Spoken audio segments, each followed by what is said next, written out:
Nicole, did you already give Nuria's sick regrets? Yes, yeah, I did. Though, Mark, you may not have heard, Nuria and Teresa actually are both out sick tonight. So that was how we got to talking about the infamous meeting where half of us got COVID. Oh, yeah. Well, that is unfortunate. I would wish them both speedy recovery.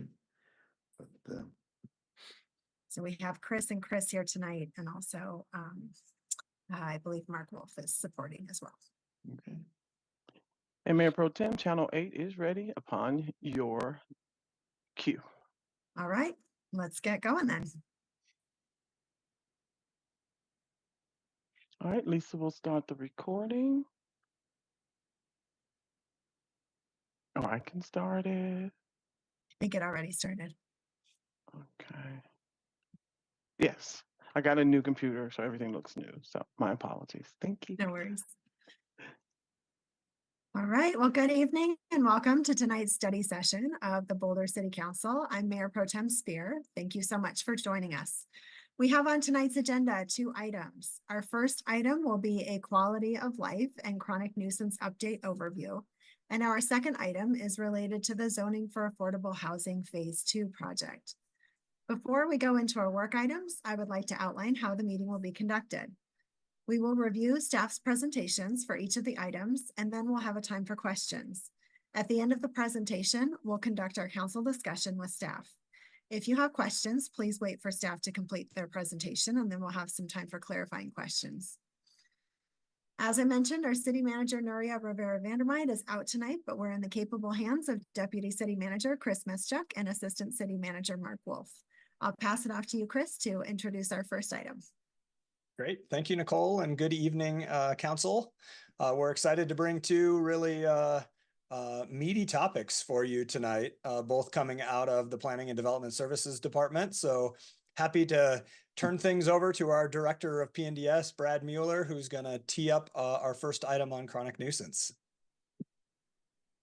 Yes, good evening, Council. Thank you for the opportunity to be here tonight. I might need help doing screen share. I don't know that I've got that ability. There it is. Okay. Coming up here in a minute.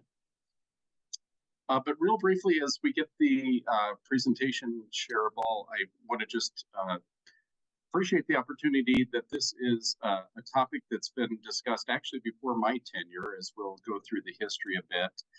I also want to acknowledge that there is a large group of staff and consultant help that has been a part of this, because it is truly cross-departmental, as you'll see.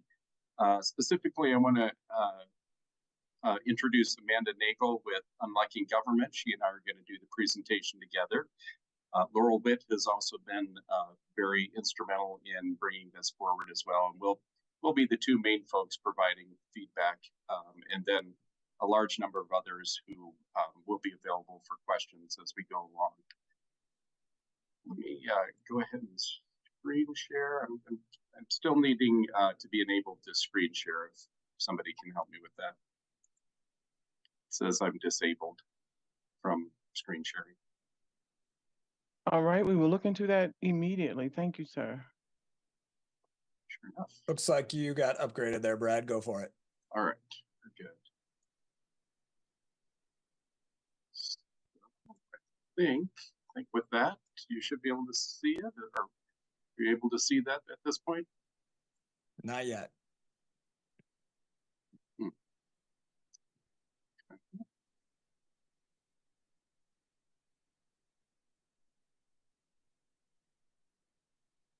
There we go. Now we're seeing a screen. If you just want to stick it in slideshow mode, we should be good to go. Okay, it's interesting. It says it is. And we are always ready to run it for you, sir, if Okay. need be. Is it in? Yep, there you go. There Good you to go. go. Okay, excellent. Thanks for your patience on that. So very briefly, by way of introduction, this is an ordinance of ordinances in some sense. And it's really focused around recognizing the very many different interests that exist in our community.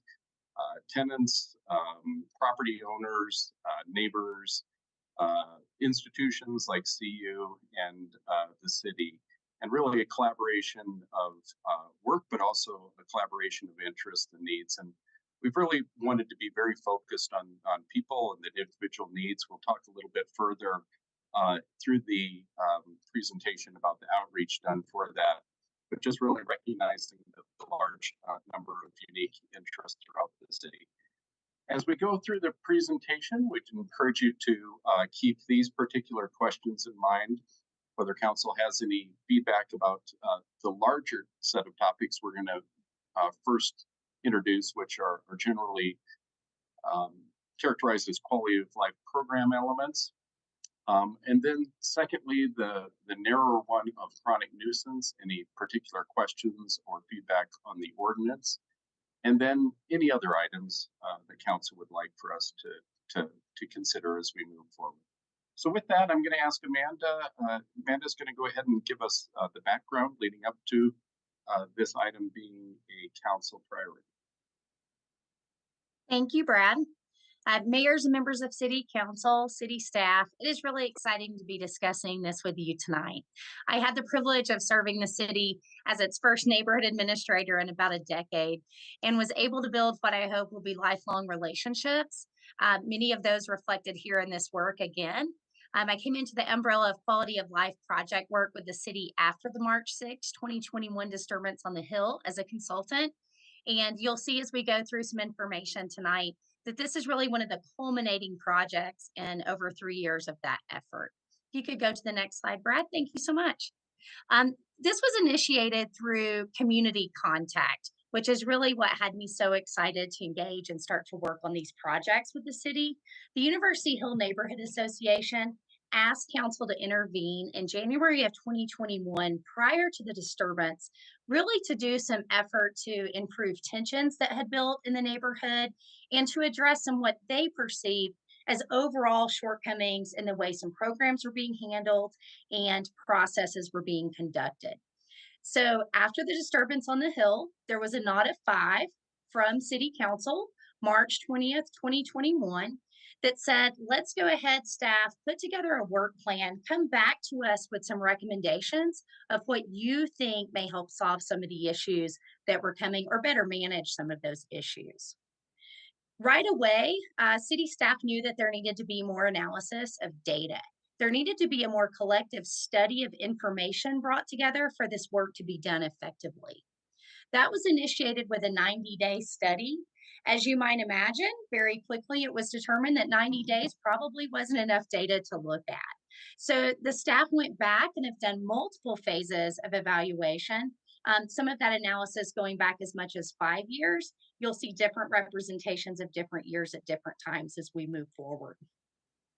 The work plan was adopted fully by City Council in July 2022. And as Brad mentioned, this has been a culmination of so many individuals, departments, and work groups. And just want to bring your attention to that. Not only have the community partners been amazing, the University of Colorado and Boulder Area Rental Housing Association really hand in hand through each of these projects, but multiple consultations with community connectors and residents, also the Tenant Advisory Council and Boulder Housing Partners. So I want to recognize all of those entities as well as these staff groups. The Hill Revitalization Working Group is a really unique organization that's existed in many, many iterations over several decades. But since 2018, this collective group that you see represented here has worked solely on neighborhood issues for University Hill. They have also served as a feedback mechanism and really just a conversation and dialogue loop as far as recommendations for all of these quality of life projects, both those specific to the Hill and also those that affected everyone citywide. 2 of those we'll talk about being ordinance revisions that impacted all neighborhoods. Move forward, thank you. This is a Venn diagram, and some of you have seen this actually before, the council members who have been serving throughout this 3-year time frame. But for those of you who are new, I just wanted to show you when we talk about the work plan that the city staff have been engaged in, That's only really a drop in the bucket of what's been happening specific to the University Hill and University Impact neighborhoods.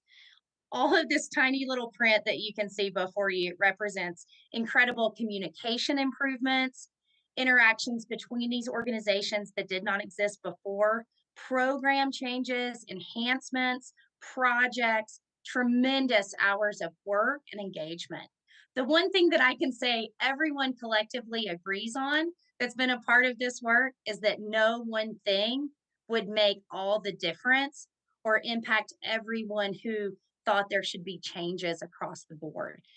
All come to the table knowing that it takes everyone rowing in the same direction, but with lots of different oars in the water. Next. This is a snapshot of the primary projects that have been completed. You'll see two others on the next slide. These were the short-term projects that were a part of the work plan from city staff. These were meant to be things that could be conducted within 12 to 18 months, and we were successful in that time frame. Some we knew would take more time. This does include 2 ordinance changes, as I mentioned. The daytime noise ordinance feedback has been really pretty positive, that this has been a positive change, specifically on the Hill, but again, citywide. Weeds and trash ordinance, I just want to speak to briefly to say, Council did give their blessing, did adopt those changes, but did ask that we come back with an update. So just to let you know, that process and the education associated with that is moving forward as planned. The restorative justice process that you requested be put together is taking a little bit longer based on staffing, but is in motion. We also have just kicked off the notification system for landlords about 9 months ago. We do know that there are some requests for changes in that program, and those are continuously being looked at. But we can say that landlords are being notified that when there's a call for service at their property, they receive an email. We've also been able to distribute the tenant resource guide, which is an opportunity to remind all who provide rental at their properties of who to call for specific needs. Thank you. These are the longer term and still pending projects. You'll see we're right there in the red tonight. We're going to be talking about chronic nuisance and abatement changes. But rental license enhancements are also a part of the ordinance change we're discussing. If it were to move forward as currently drafted, there would also be some revisements to that ordinance. So that's why that is listed here. Based on what you all decide and what you adopt as changes to chronic nuisance and abatement, it may also include other organizational changes. So we just want to give space so that you know that's still ongoing in some aspect. We have been doing landlord education programs all last year and one just last week. And we are continuously making improvements to that curriculum. But for the first time, there is an organized effort to provide information and updates to state and federal legislation as well as local ordinances. Thank you.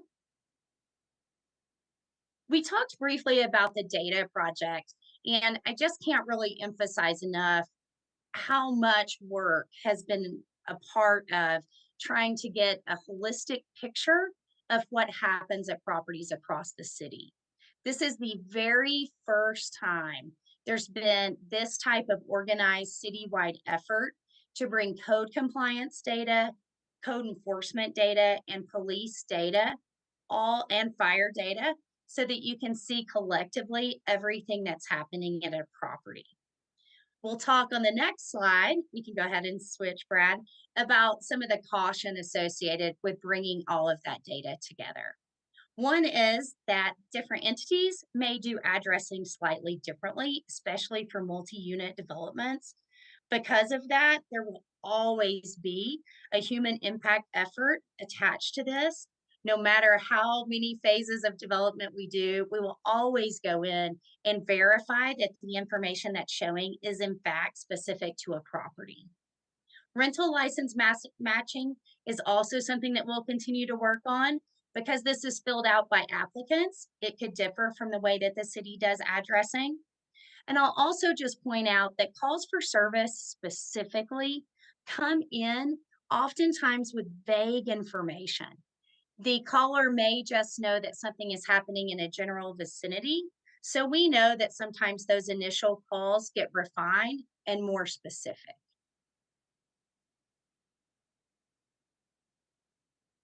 Well, thank you, Amanda. I'm going to go ahead and follow up on the next section, really recognizing that and that context of all of the different programming that has been taking place, that was reviewed with council a year and a half ago, and which has been underway in all the different ways that Amanda has described.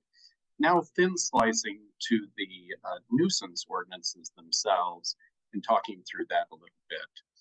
So the obvious question that comes to mind is, why would there be a revision to the ordinance? And I will say personally, as we've gotten into this as a relatively newcomer, as I've gotten more and more familiar with it, I've gained an appreciation for really the problems with the current code and construct of codes. We know from citizen feedback that there was response efforts that were inadequate, response efforts that were inconsistent, response efforts that are inequitable, arguably. And much of that, or at least some of that, certainly was tied to the ordinance itself and some of the vagueness that shows up in the language, the uncertainty that it creates in reading that, and the lack of kind of a holistic set of codes of both public nuisances, which are the individual violations that are reviewed and followed up on, as opposed to the accumulation of them, which is the chronic, as we'll explain further. Nuisance ordinances are important, recognizing that folks do affect and impact each other, property to property. As we become more dense, those become more important. And we know that by creating expectations and clear guardrails for property owners, that there is an opportunity to create an accountability. And as you'll see in the next slides, the individual violations, which are characterized as public nuisances, are part of the day-to-day operations that happen frequently, whereas the chronic nuisances are a very, very small subset moving forward, representing, we think, as few as 20 properties a year. So in looking at this, we applied several lenses that I'll describe in the next 3 slides. The first of those is really understanding and assessing the potential impacts of any update on equity and the intersection between the city and various community members. This included using the racial equity instrument iteratively in a number of different contexts to frame the various conversations with both partners in the community as well as significantly internally. And you can see some of the contacts with organizations listed here in the second bullet point, as well as divisions and departments within the city. And we do have a large representation of different departments and CU here tonight. If there are questions specific to a particular operation or how something might be envisioned in the context of one subject matter or another. So we are prepared to answer any questions you might have in that regard as well. The following values and the slide after this principles were developed to make sure that we have that alignment with city values, with the sustainability, equity, and resilience values of the city, and looking at all aspects of that through the lens of these values, which I won't read for you, which then led to the following principles for our direction and recognizing and articulating the goals for this particular effort in updating the nuisance laws that we currently have. Amanda touched on this, but everything we've been doing has been wrapped in the cycle of data, which arguably is one of the weaknesses of the current code. To the best of my knowledge, and I think others on the team, we don't have evidence that it was started with any type of analytical approach, but rather just maybe using past practices from other jurisdictions and similar. So I won't attempt to kind of parse this, but you can see that the data is in all of the different elements that we've been talked about. We also recognize that in doing outreach to the community, it can be a hard task. It's not necessarily something to engage all property owners, especially recognizing that the number of properties we're talking about is very limited who have been historic chronic violators.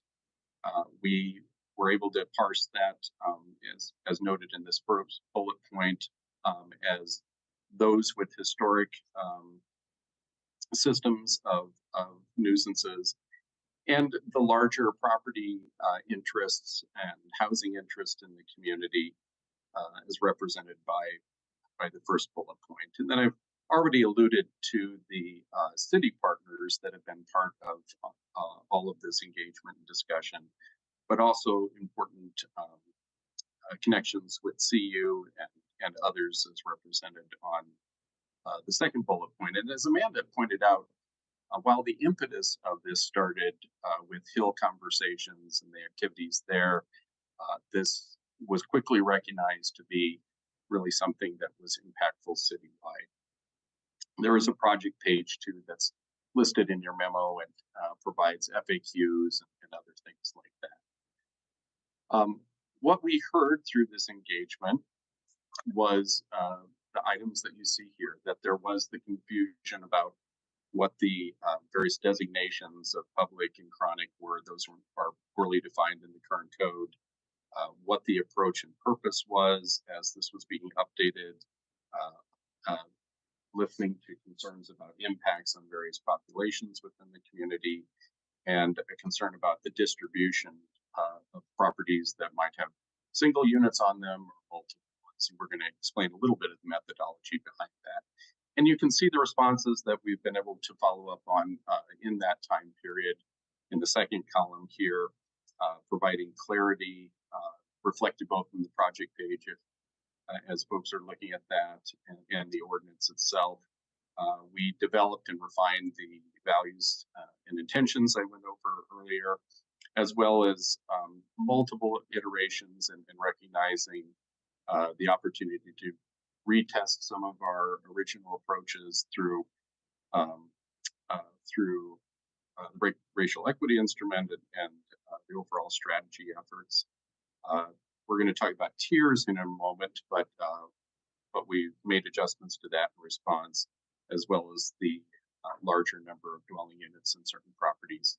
There are some ideas that we've not acted on, and we want to be transparent about that. There have been questions raised about an observation that the draft ordinance represents both behavior issues. They are limited, as we'll show, but criminal behavior versus property violations. We have also recognized that there was an interest in focusing not on the property, but rather on individual dwelling units. As a review of best practices across the country and our own history of the mechanics of that, we've not been able to discern a way to do that. And then there's been a suggestion of exceptions for certain geographic areas, which we don't think is advisable from either a legal standpoint or a community standpoint, given that this set of nuisances really happens across areas in the city, throughout the city. I'm going to show this chart again at the end, but just to give you a preview of some of the mechanics of the current code versus the updated code. The memo goes into this in much more detail, but just some of the mechanical differences between the number of violations which exist under the current code to just establish the initial nuisance. It really, in practice, is not the two, but rather a warning and two, and that certainly history doesn't go away. In the updated code, it's just more clearly defined. The chronic nuisance function exists under the current code, but is not clearly defined. The remedies exist in the current codes regarding various nuisances, but are not clearly defined again. The settlement conference that's talked about in the current code was one of the elements that has proven to be unadministrable and ineffective. That's replaced with an abatement agreement in a cycle of opportunities for property owners to rectify situations that we'll describe. And importantly, that the current code is not clear in providing off-ramps for compliance, and the current one does as well. With that, I'm going to pass it back to Amanda to talk through some of the details of the nuisance update, which covers both public and chronic nuisance elements. Thank you, Brad. I just want to start with public nuisance and say that this probably in some ways has the most confusion contained within it. So I'll do my best to clarify. Public nuisance is really the language of the current ordinance, and a piece of it is maintained, albeit changed, in the proposed revisions. And then there's the addition of chronic nuisance in the proposed revision. Public nuisance currently is defined as 2 nuisances in a calendar year.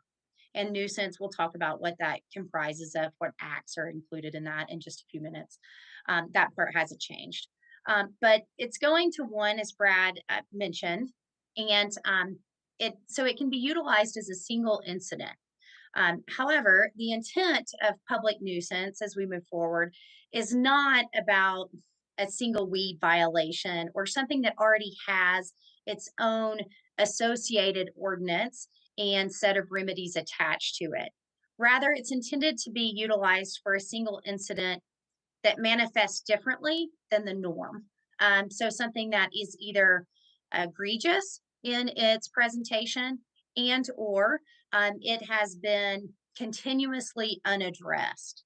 The latter may be more common for a code compliance type violation. To give you some examples and help you understand in a little more concrete way, public nuisance for a code compliance situation might be something like recently worked with a 2-foot hole in a floor of a rental unit, for example. The public safety risk there is quite apparent. Were this written in such a way currently that it could be utilized, then staff may have chosen to go the public nuisance route so that they could ideally get a faster or more robust response from a property owner that currently spent a great deal of time ignoring both the tenant and the staff member request for interference or interaction rather. So really it's meant for those situations that need that immediate response. The University Hill disturbance is itemized here. I'll also just share a couple other incidents last year on the Hill.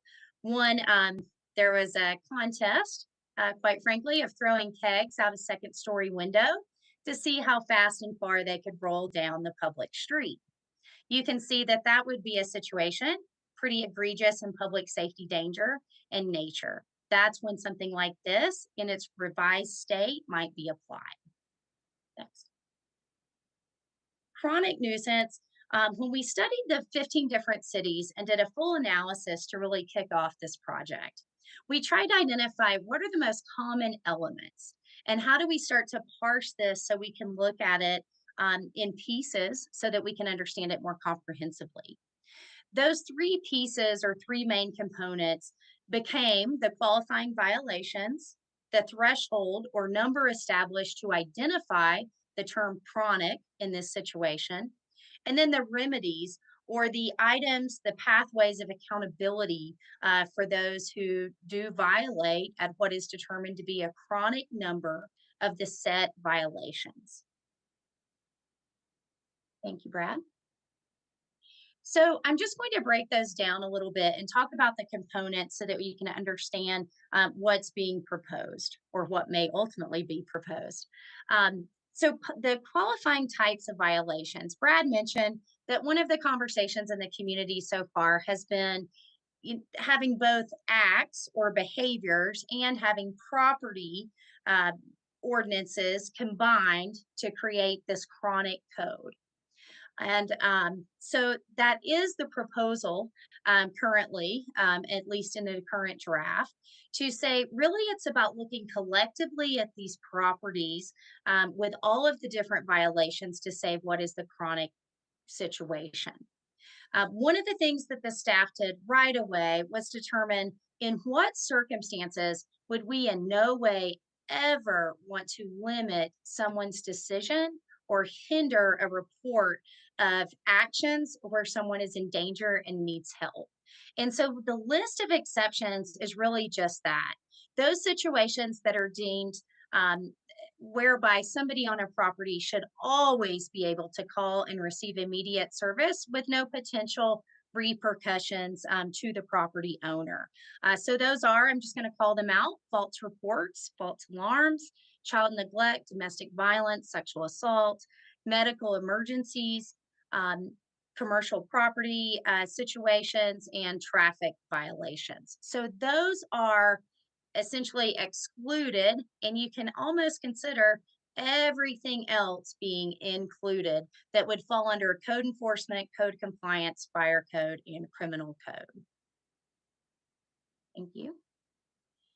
Just to explain a little bit more about what does that look like in Boulder? What are those violations? That's a big spear, Amanda, that you just threw at us for what might be included in this. So this is what we see, at least from the 22 data, that says this is what's happening in the city. You can see on the left side, these are specific violations. So these would be if a citation, well, when a citation is issued, this would be the charge that you see. So you can see sidewalk snow removal is the first thing. I suspect based on your incoming emails, you already knew that. Bear-proof containers are the second. You may have known that as well. And then you see that it really starts to be a variation of criminal and other types of code violations. One of the unique things that you see rather quickly when you start to dive into this data is that it's oftentimes not an either or in a situation where a property needs assistance from the city. And it's really important to remember that the sole purpose of this ordinance is to help and create an equilibrium of power between, at least on rental properties, tenants and property owners, and also on properties where they're owner occupied, to say things aren't going well here, we need to get more involved and offer other services and or accountability to help create a balance so we can see less violations on the property. It's also probably important for me to point out as we're looking at these violations that while they may happen on a single property, all of the other properties around them are oftentimes impacted. So when we put this underneath the quality of life umbrella, we're looking at that collective quality of life and how to change the impact to those communities. When you look over on the right-hand side, we see a grouping.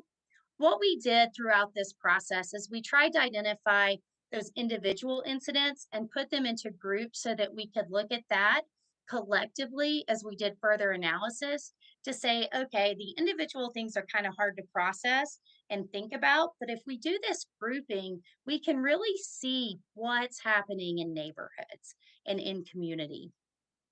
And I think it's really interesting at the bottom there to see that exterior nuisance violations, code enforcement managed by Boulder PD, animal complaints, and rental code issues make up half of all nuisance in the city. So it really is a pretty heavy teetering toward those three items. Thank you. The third task is how to objectively set a threshold for chronic nuisance. And I will just commend the staff to say, this is not an easy thing to decide. There is a recommendation before you, and I just want to walk through you how to get there, or there will be a recommendation, I should say. Here you can see that the first task was to try and divide equally different types of housing. Now, we all probably understand that single family homes make up 61% of Boulder's housing stock. There's no way to make that more equal.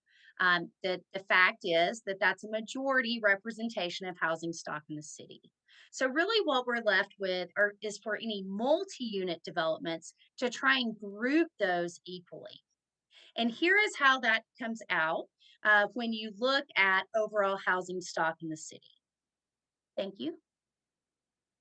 This chart shows that we did some analysis. We actually looked at all of the 15 different cities in depth at how they did this, if they did this. Some don't use tiers at all. They just come up with a number, and that's how they enforce for all properties. And I will tell you that that's where our group started. Part of that is simply because of ease of administration and trying to find something that can be administered quickly and effectively.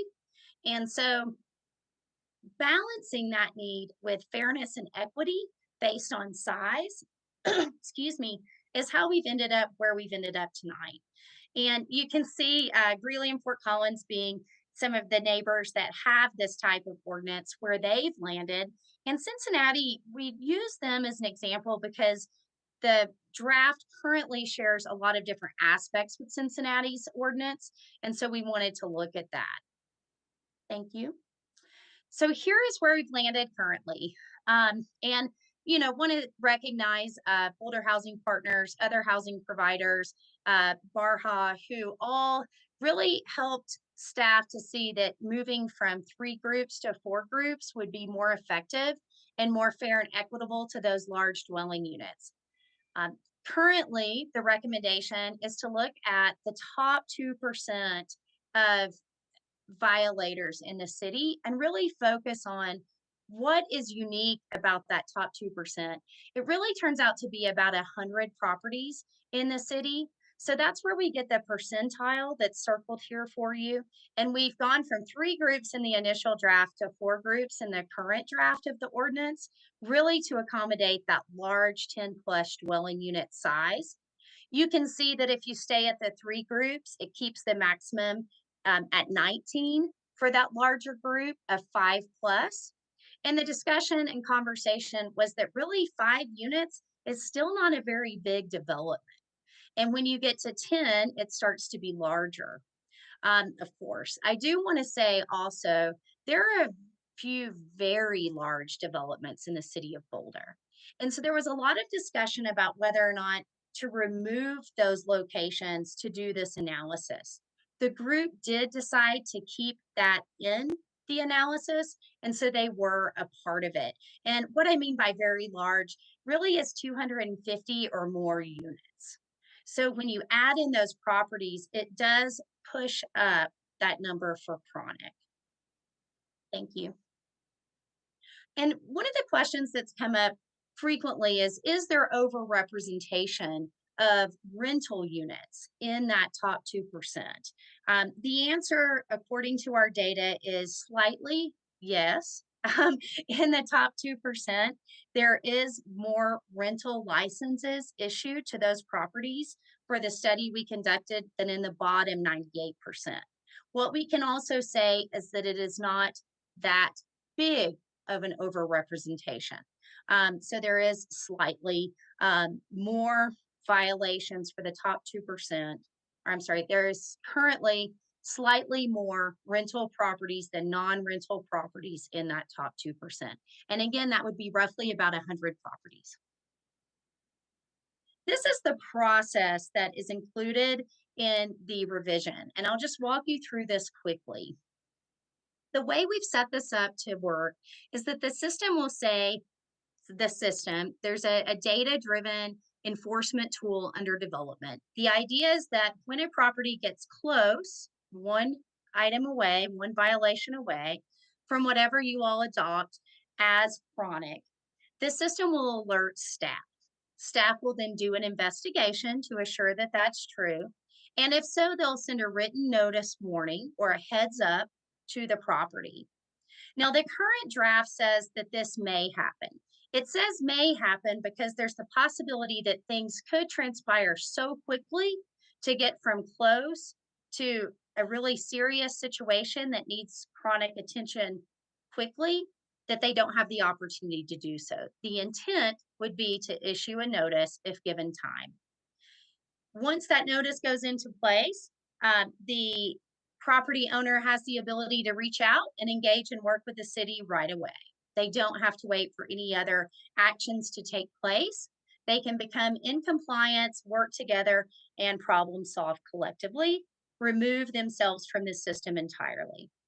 If that doesn't happen, the system will then say chronic, notify staff, and they will be able to go ahead then, conduct another investigation, assure that the number of violations is accurate, that those are all in fact true violations. And then the staff will send notice of chronic nuisance to the property and give them a 10-day opportunity to enter into an abatement agreement with the city. What that means is that they've now been provided 2 off-ramps to not complete this process. The goal of this ordinance and this process is not to complete this process. The goal is to encourage individual property owners to work collectively with the city toward collaborative problem solving. As long as someone is moving in that direction, chronic nuisance would not effectively be applied. It wouldn't be necessary. If there is no agreement, a chronic nuisance citation is issued, and the remedies outlined in the ordinance would go into effect. Thank you. Amanda, if I may, maybe I can jump in Please. with this next one and wrap us up. So You bet. the protections, did that advance? Looks like my screen maybe froze. Are you still on the process slide? It is. Okay, let's try this again. There we go. Amanda's emphasized the importance for protections for property owners who've been involved. And this is really a written list of what she described graphically there, but recognizing that that there are many opportunities along the way towards this escalation before being in that category of chronic nuisances. And the 2%, just to be clear, it represents a history of the analysis. It was not necessarily a goal or a standard moving forward. In fact, our goal and hope would be there be no chronic nuisances in the future. But that was the mechanical mechanism for doing that. This is just a restatement of the chart that we showed earlier. Again, hopefully some of those pieces resonate a bit more after the overview, and we can come back to this as a reference point. The next items that will happen is for us to bring this forward in public hearing. We do have that tentatively scheduled for second reading on June 20th. We're going to continue to review and engage with the stakeholders, continue to work on the administrative processes we alluded to, and all the other elements under the umbrella of quality of life. So that brings us back to our questions.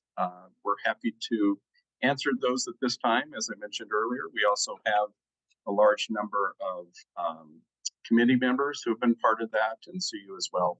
So we can answer individual questions with them as you like. Thank you. Wonderful. Thank you so much, Brad and Amanda, and all the staff connectors, tenant advisory board, community partners who worked on this. Can tell it's an enormous body of work, and you all have put a lot into this. So thank you to everyone. Just a couple things I want to lift up before we get into the questions. As Brad just mentioned, he has invited some key committee members to help address some of the more detailed questions that we may have, as well as a representative from CU. And so Brad may be handing off our questions from time to time, but we should still direct questions to Brad, and then he'll coordinate who's responding to which question. And then just kind of keeping in mind that our overarching goal tonight is to give staff a sense of whether we think the ordinance as presented is moving in the right direction. So I'm just asking for clarity. If there's additional information that we may need to wrap up this work, let's try to be really specific about what that is so that they can bring this work home. Okay, so let's go ahead and move on to the staff questions, and we can start with the first one. Do we have any questions or feedback about the various quality of life program elements throughout the city? And I see Tina first. Yeah, thanks. So one of my first questions is how the success of this change in ordinance will be measured and how that will be communicated back to council. What are the things we would be looking for? And I appreciate the way that you framed what the ordinance is responding to. So I'm assuming it relates to those issues that were pointed out. Yeah, thank you for that question, Councilmember. Certainly we do measure success in the number of violations, right, that we are looking for compliance. That is the philosophy of compliance efforts across the city right now. So it definitely is not in the number of violations. Success will really be in driving down the number of violations rather, and we would expect that to be one measure of success. The other is more qualitative, frankly, and that's those properties that have been non-responsive and very much an impact to the larger neighborhood would be able to be addressed. And I think what council had been hearing for several years is that was not always the case, and it would be our expectation that there would be less instances of that.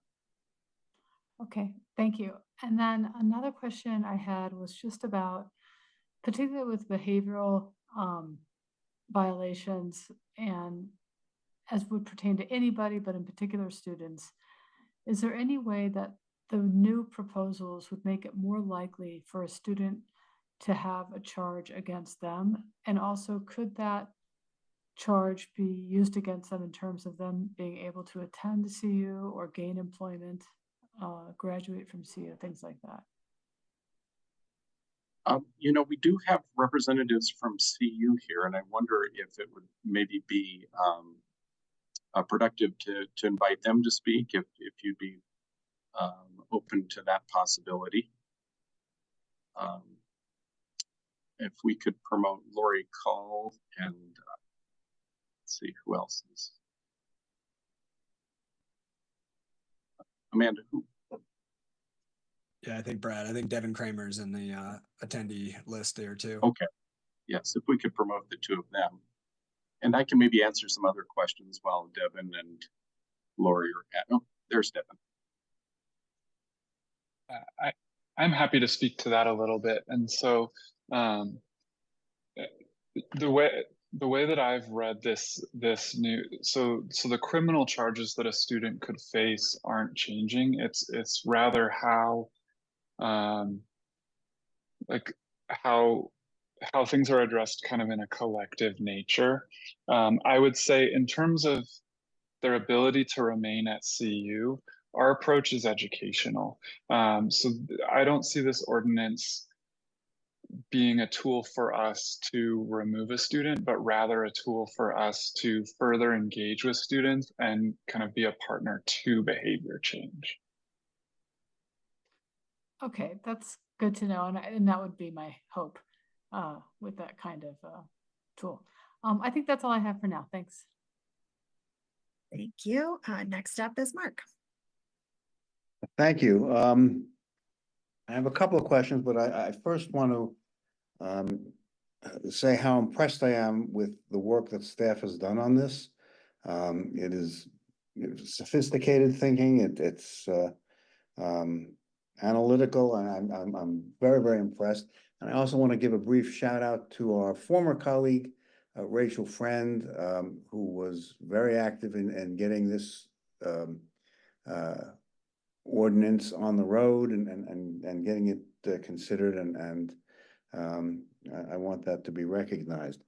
Now, as for my questions, at the end of the day, we're looking at about 20 real problem properties, are we not? That's correct. And have you looked at those properties over a period of time? Let's say, 2, 3, 4 years.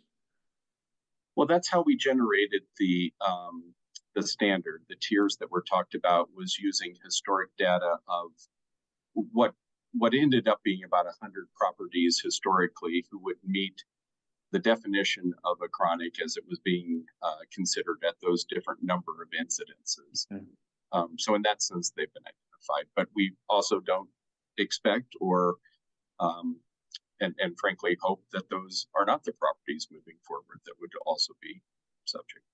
And were most of those properties, you said there were about 100 over the period of time you looked, were they under separate ownership, or was there a common ownership among a number of them?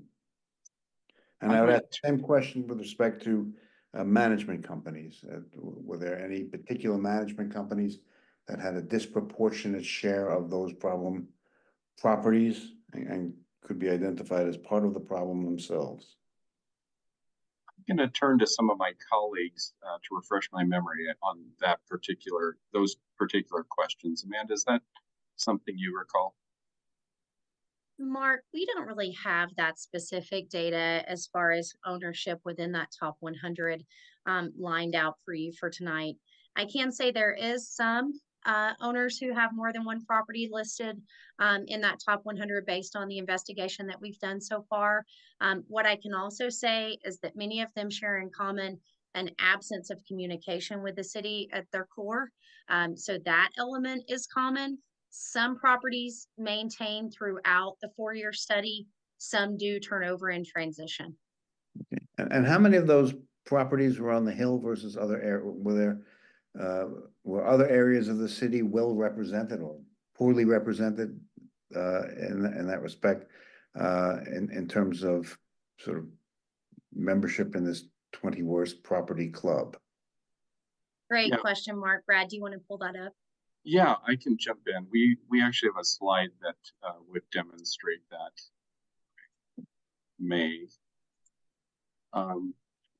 Is that visible to folks? So this is specific to chronic nuisances. Again, there's a slightly different distribution for all nuisances, but for properties that have a history of what would be considered chronic under the updated ordinance, you can see the distribution is higher on the hill, of course, but it is also throughout the rest of the city. Yeah, okay. And my last question, we've received correspondence from Barha requesting some revisions based on their perception of their interests. And we've received correspondence from Boulder Housing Partners who have concerns based on the services they provide the city.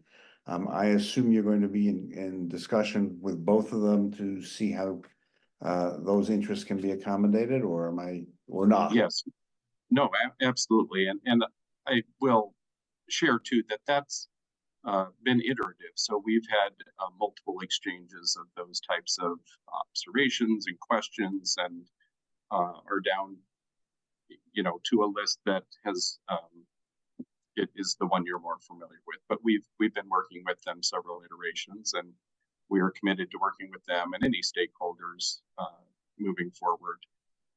Okay, thank you. And that's the end of my questions. Thank you.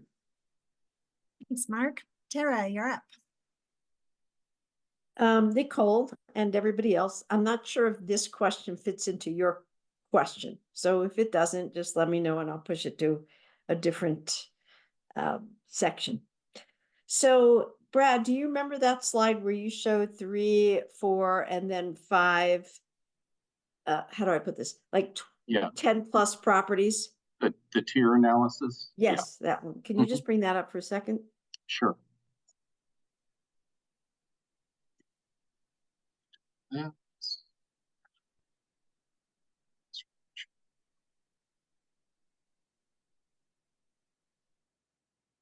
So it seems to me, and this might be that you're going to answer this at another time, that it seems to me that Jeremy Durham was requesting that you do a 5 groups versus 4 groups. So I could have misinterpreted his letter. Is there a reason why you didn't choose 5? If there's such a, seems to me like the XL is in its own category. Part of it gets down to just how many different tiers do you want to administer. Also, if you look at the split between the 4 groupings and the 5 groupings, if you look at the medium where it ends between 9 and 10 and go to the 5 groupings where it would be 9 and 10, we're talking about the difference of 1 incident, 7 versus 8. So that was part of the reason. I certainly don't want to speak for Jeremy or Barha, but I think his point, and I have spoken with him about this, so I feel somewhat confident in saying it was just if the data is in fact showing that there's this distribution, that's a fine thing. But if it's not, then they'd want to talk through that. We feel confident in that. We're trying to get the raw data packaged in a way that's meaningful for him. But I think it was more that. Okay. All right. Thanks. That's it. That's all I have. Is it all right if I colloquy on that one? Yes. Okay, just while you got this up, one thing, Brad, that confused me about this is that I would have expected the total number of chronic nuisance parcels to be the same, regardless of how you grouped them. But like the 5 group has a much larger total than the 3 group. How does that work out? I'm sorry, I'm not sure I'm quite following the question. You mean the 25 versus 23, or? In the 3 groups, if you add up the 98%, you get 5 plus 7 plus 19, which is 31. In the 5 group, you're adding up 5 plus 7 plus 7 plus 8 plus 25, and that's a lot more than 31. Why isn't it the same total, regardless of how you split it out? As you go up the distribution, and maybe Amanda can check through slides if we have a back one that shows this, but as you go down the see if I can describe this well. As you go down the chart of distribution of number of units versus the number of violations, that series of numbers just represents a tipping point where that inflection happens at, in this case, 98%.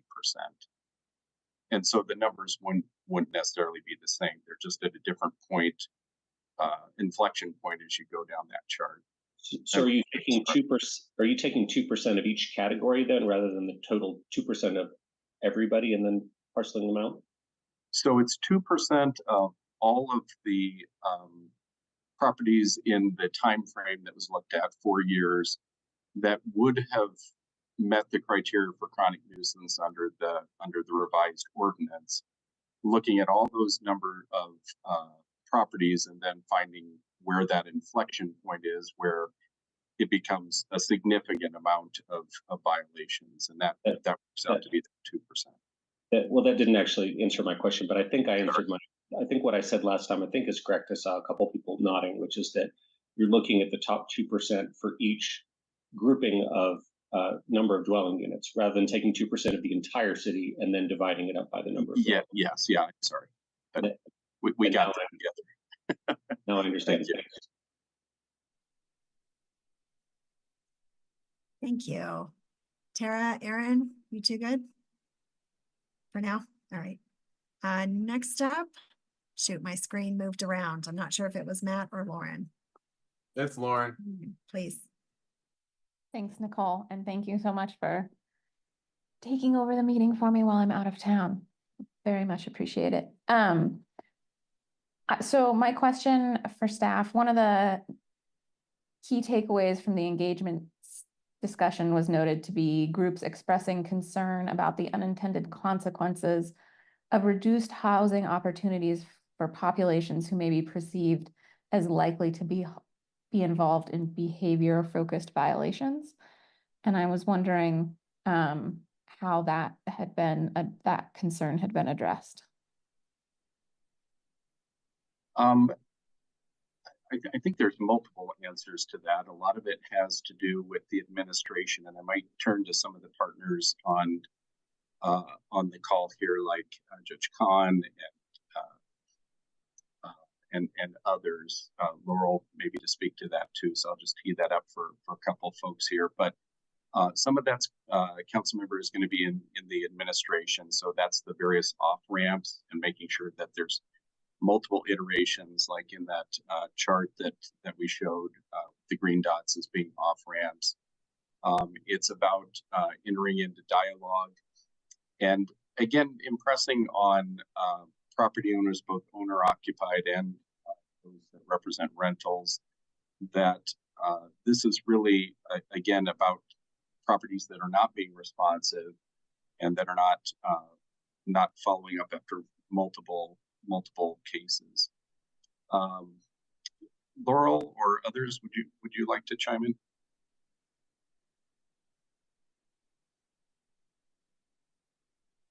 Apologies, took me a second to unmute. Laura with the City Attorney's Office. Good evening, everybody. It's good to see you. So one of the things that we wanted to talk through with those folks is what are ways that we can assist them. So one of the things that we pointed back to was a lot of elements in the process that assist folks from avoiding any sort of homelessness or anything like that. And I saw Judge Con, sorry, jumped on. So feel free to jump in, Judge Con, whenever you'd like to. But one of the things that we really wanted to address in that too is making sure that we have other opportunities for folks to address some of the concerns long before we get to a chronic nuisance state. So we have restorative justice and things like that. So that's one of the ways that we try to work with individuals who are having these sort of repeated violations. Also working with Jen Ross and her team and making sure that we have warnings and things like that. So those are some ways that we try to work with. Again, the idea here is not we don't want to get to the chronic nuisance stage, right? We want to work through some of the other ways that we can benefit some of the folks in the community and try and get them the resources they need and work alongside with them. So I'll pass it over to Judge Con if he has anything to add. Thank you, Laurel. I was here as an observer mostly just to get an understanding of what all you have been working on.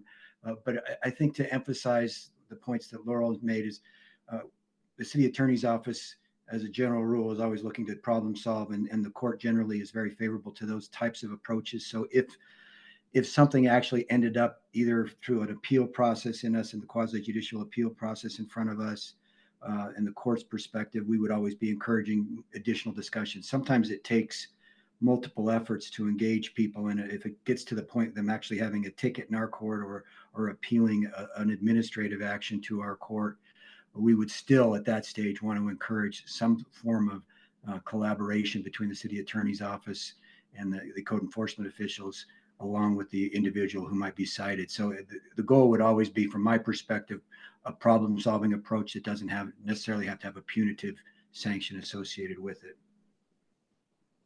I'll just add that Chris Reynolds is doing double duty tonight, council, but also a committee member. So maybe if you could share. And good evening, council.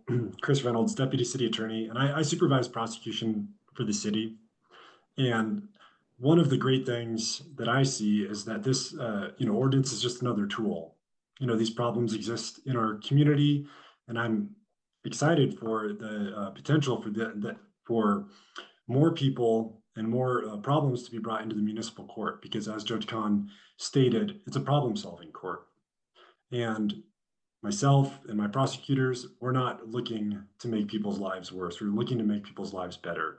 And so I view this as an opportunity to engage community members who are struggling, landlords who are struggling, and help them find ways to better the community and better where they live. And so we take a kind of a punishment last approach. That's kind of our philosophy in prosecution. And I see this, chronic nuisance ordinance as kind of a natural extension of that approach and fitting really well. And so that's the input. I hope I'm answering your question, Councilmember Folkerts. Thank you. Yeah, in some respects, I think I'm also just concerned that this could cause landlords to make judgments about what kind of tenants they want to rent to, and is that something that we can track or monitor to try and determine how this might affect that, to make sure that we're not running into that kind of unintended consequence?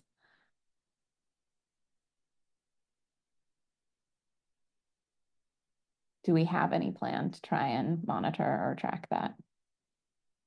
I think we'd, I'll try to answer, but certainly have others feel free to chime in. I think we would look to the rental property owners to see if there is a mechanism for doing that. I suspect that our commitment to be in close contact, those would be brought up as incidents happen, or if incidents happen. And certainly if there was a trend, I would hope we would have been ahead of any trend towards that. But an exact mechanism, I think we need to talk to the property owners themselves. See, Laurel. If I could jump in a little bit, we've talked a little bit with Barha about this. They kind of put it in the top of their letter. There are several things that landlords can't do, and that's exclude certain people based on their status as a student, for example. The problem is putting that in law versus actually enforcement is a little bit hard to prove, right? So we don't know if people are doing that or not. We can try and find ways to do that though, and certainly talk with some of the landlords, as Brad mentioned. Yeah, I would just say that just from what I hear, that is already happening in our community to some extent. And, if landlords are concerned about certain kinds of people causing additional issues for them, I probably will take that into account in terms of who they rent to in ways that are hard to track. I also have some concerns around, this is something that I've brought up before, our weed ordinance. We define weeds as grass and herbaceous plants above 12 inches tall.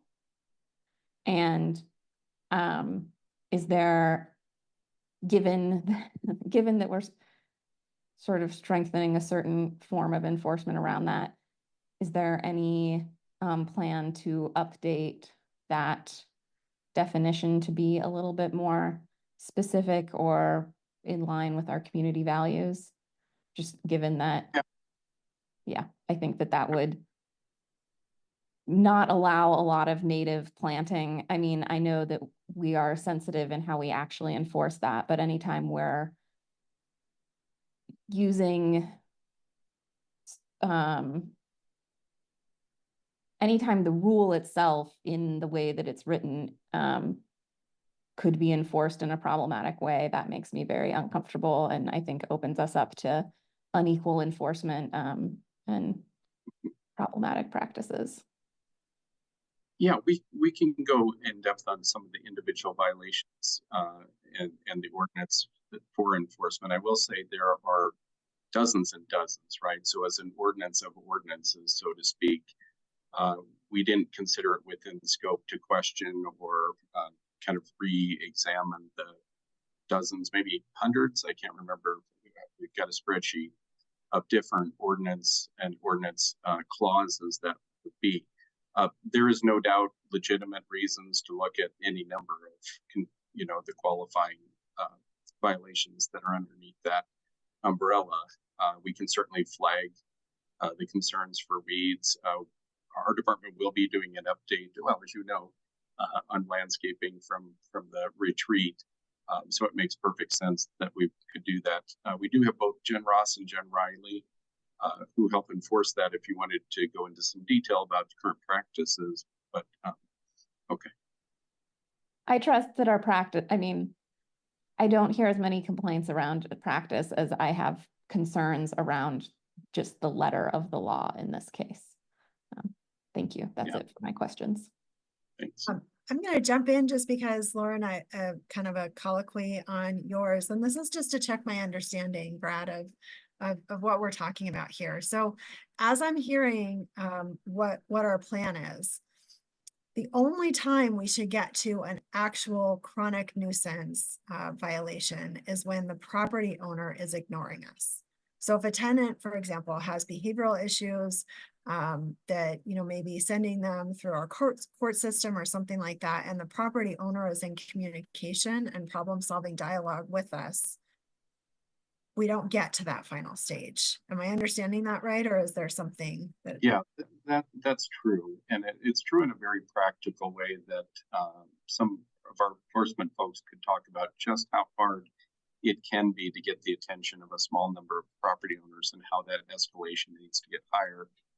There is also the more life safety urgency of it too, that I would say is just a little bit different than described.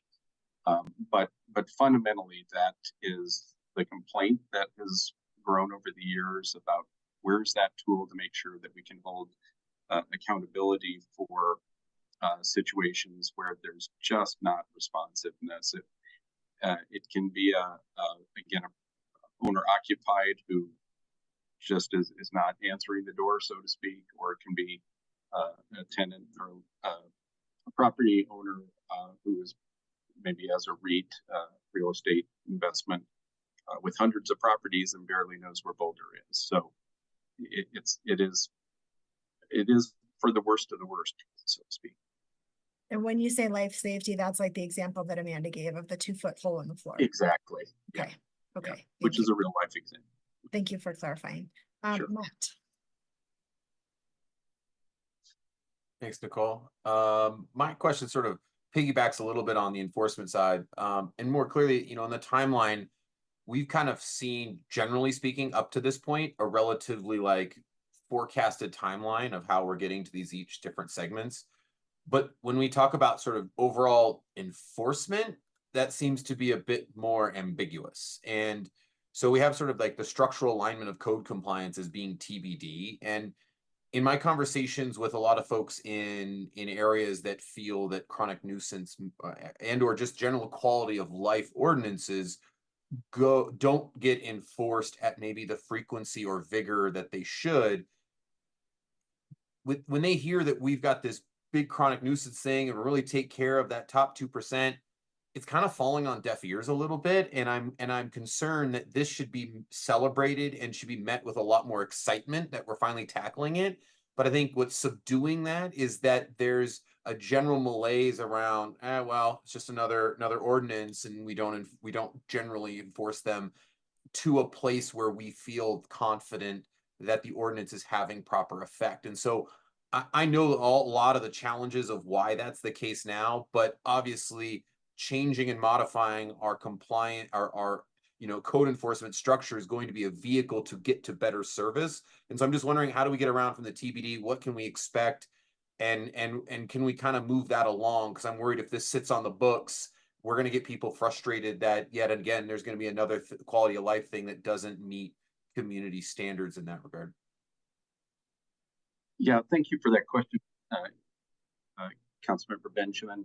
If I'm hearing your question correctly, it's really about what is maybe the outside of this ordinance discussion, what is the city's commitment for resourcing in general for the types of accountability and consistency and by being more consistent, being more fair. I'm going to see if Mark Wolf doesn't mind speaking to that question from the city manager's office. Yeah, thanks, Brad. Good evening, council. Mark Wolf, assistant city manager.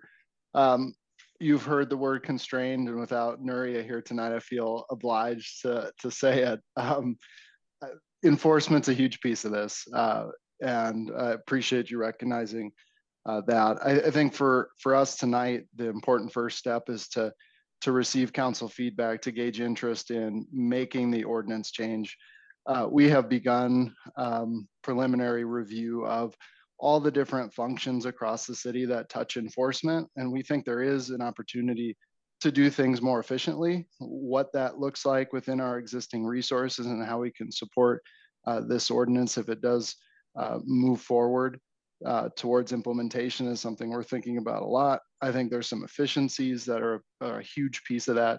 Certainly, if there's additional resources that are necessary, that is the next conversation that we would have within the broader context of the budget. But I think we'd love a chance first to really look at where we can realize efficiencies and use existing resources in outreach to landlords, outreach to tenants, and really hopefully not be at the point where we need to do a ton of heavy-handed enforcement as it relates to this ordinance. So I think there's a number of steps through, as you've heard with the progressive discipline model tonight, that could help with that. And then we'll also, on a parallel path, be looking at ways that we can make sure we're in a good place from an enforcement standpoint if we do move forward with the ordinance. I appreciate that. Go ahead, Tara. I appreciate that, Mark. Go ahead. I just wanted to ask Mark one more question, colloquy, so to speak. Mark. So this is off the subject, and it's towards this subject that Matt has been talking about, but it's not technically about this new ordinance. So I have had some complaints that constituents have said when it comes to the police enforcement, that the community would often be told that they're busy taking care of more important crimes, for instance, violent crimes. And so a lot of times the community is told, well, sorry, we can't take care of this right now. So I'm just curious, now that we're spending 1 minute or so talking about it, if you can tell me, will that change in the future with this new ordinance? Or is it gonna be the same, or you're not sure, or it depends on the budget? Yeah, that's a fair question, and invite others to chime in as well. I think one thing that we would point out to that question is that with revising the public nuisance, it does provide a little bit more clarity for our enforcement teams to be able to intervene in those life safety issues. I think that's one piece of it. And it also hopefully helps with not just that neighbors that are forced to make complaints in certain situations, but also for tenants that feel like they're not getting the responsiveness on the landlord side to have a clear outlet, and that we feel as a city that we can be more involved in those situations as well. But I see Darren might be up and can speak a little bit more eloquently to the PD side of things. My name's Darren Flating, Boulder Police Commander. Thank you guys all for having me.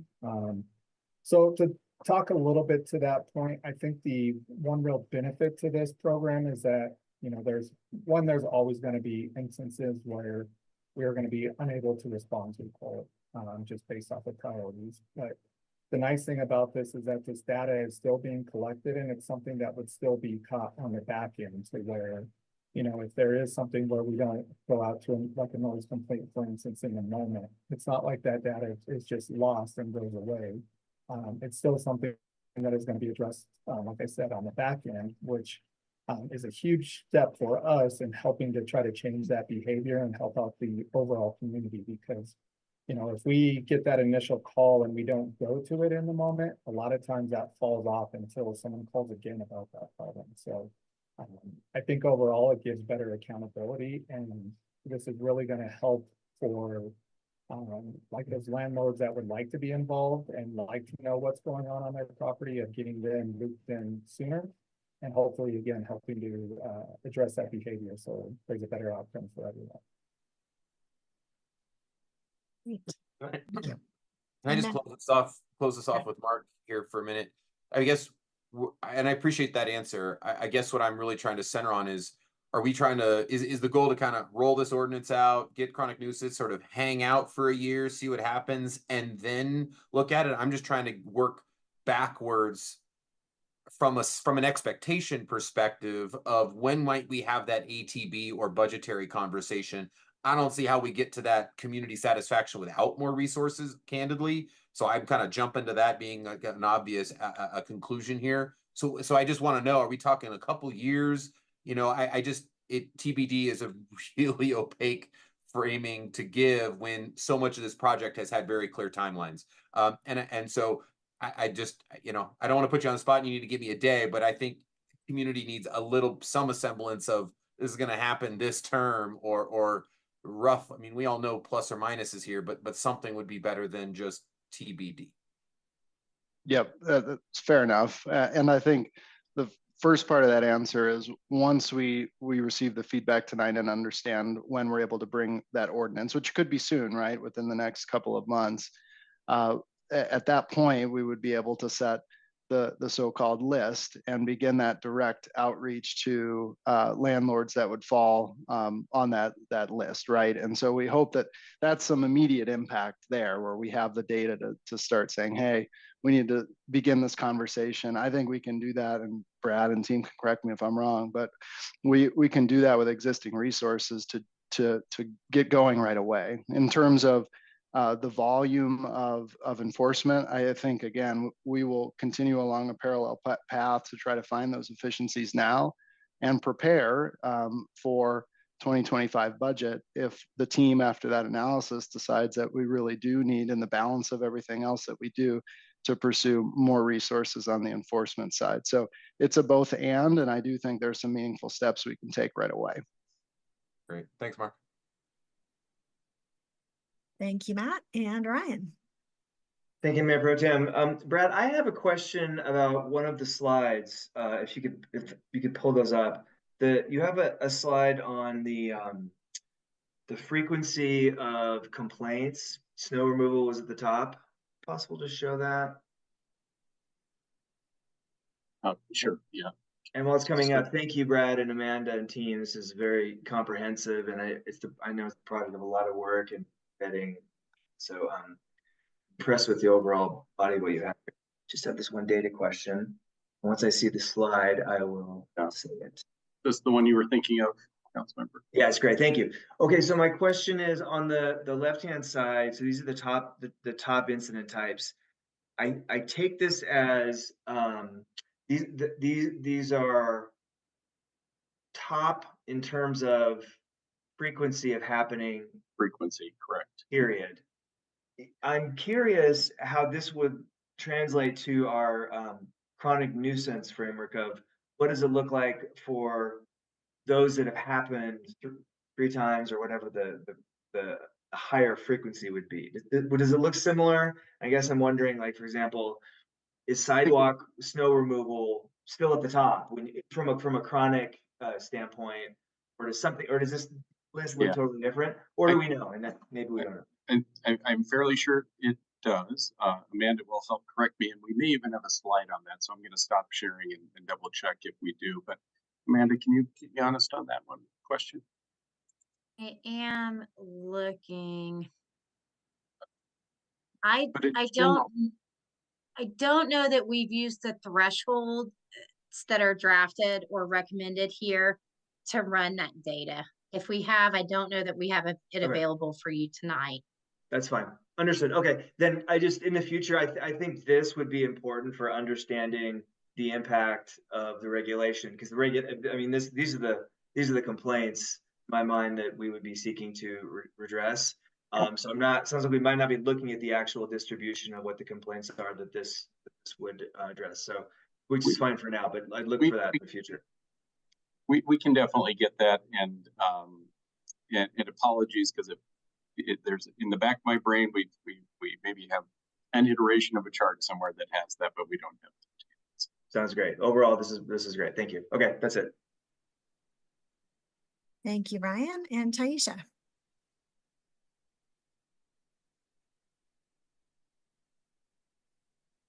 Good evening, everybody. Thank you so much for the presentation.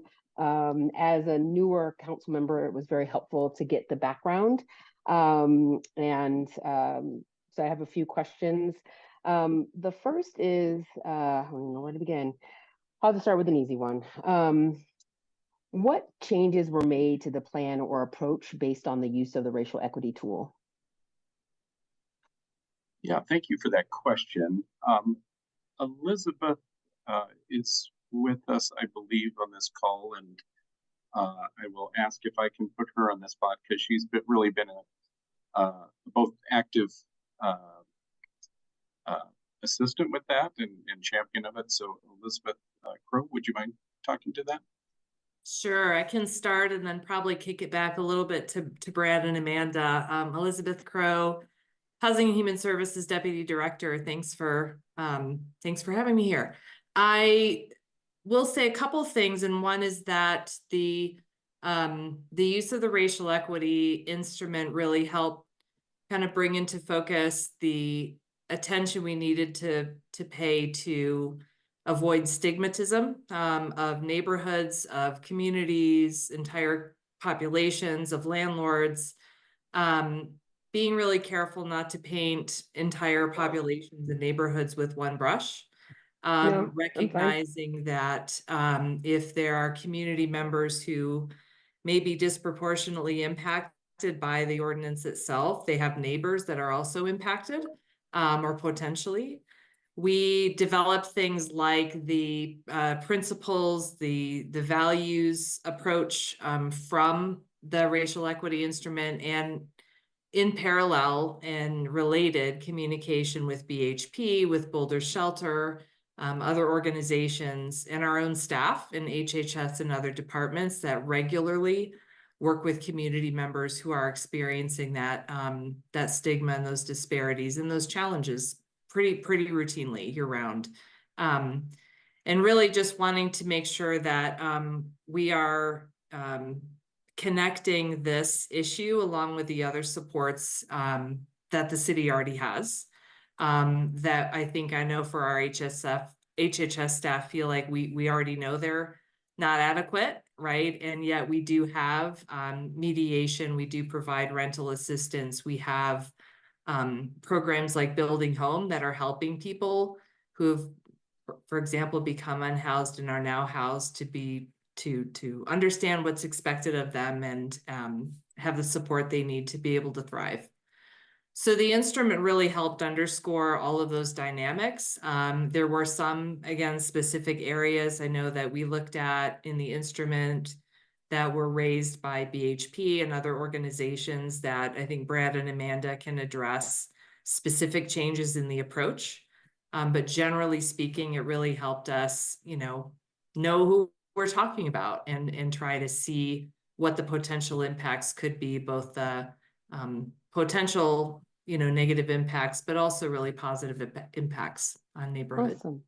That's pretty general, but I hope that's helpful.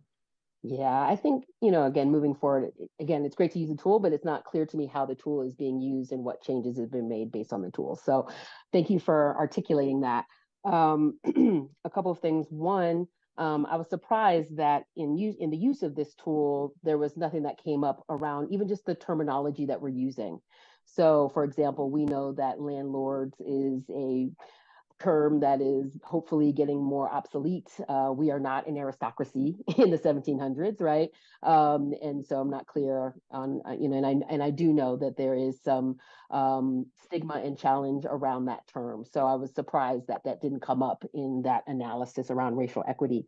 And even just the term of this project around quality of life, right? Quality of whose life, when, where, how.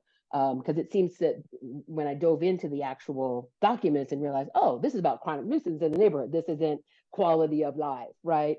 And so again, just the naming, and this isn't specific to you, Elizabeth, this is just some things that I noticed when I was going and why I'm asking some of these clarifying questions, and again, how that tool is being used, because I would anticipate some of these things coming up in that type of conversation or analysis. Was there racial and ethnic diversity in the planning team? I saw the names, but obviously they didn't have any racial signatures, and I don't expect it to be. But again, just when we talk about equity is about power and who gets to make decisions. And so I'm just curious, it's great to use a tool, but it's even better to have representation on the actual planning team. So just curious if there was racial and ethnic diversity in the planning team that was inclusive of CU, the city of Boulder, and I think it was Boulder Police Department? Yeah, I'm happy to answer that. I will say this has been a widening circle in terms of who is on the core committee, mostly made up of city representatives, and those folks tended to be the subject matter experts in their respective fields. So in that regard, it reflects the population of our overall workforce within the city. So I'm sorry, there was racial and ethnic diversity on the planning team? No, what I'm saying is... That was my question, I'm sorry. Right, so the planning team is the core committee. I'm sorry, I was talking about the one that had there were representatives from the city, then there were representatives from CU. I think it was the workforce, the work group. And then I'm talking about that particular, I think there may be 10 or 15 names in that group. And I was just, again, curious if there was racial and ethnic diversity in that group. Yeah.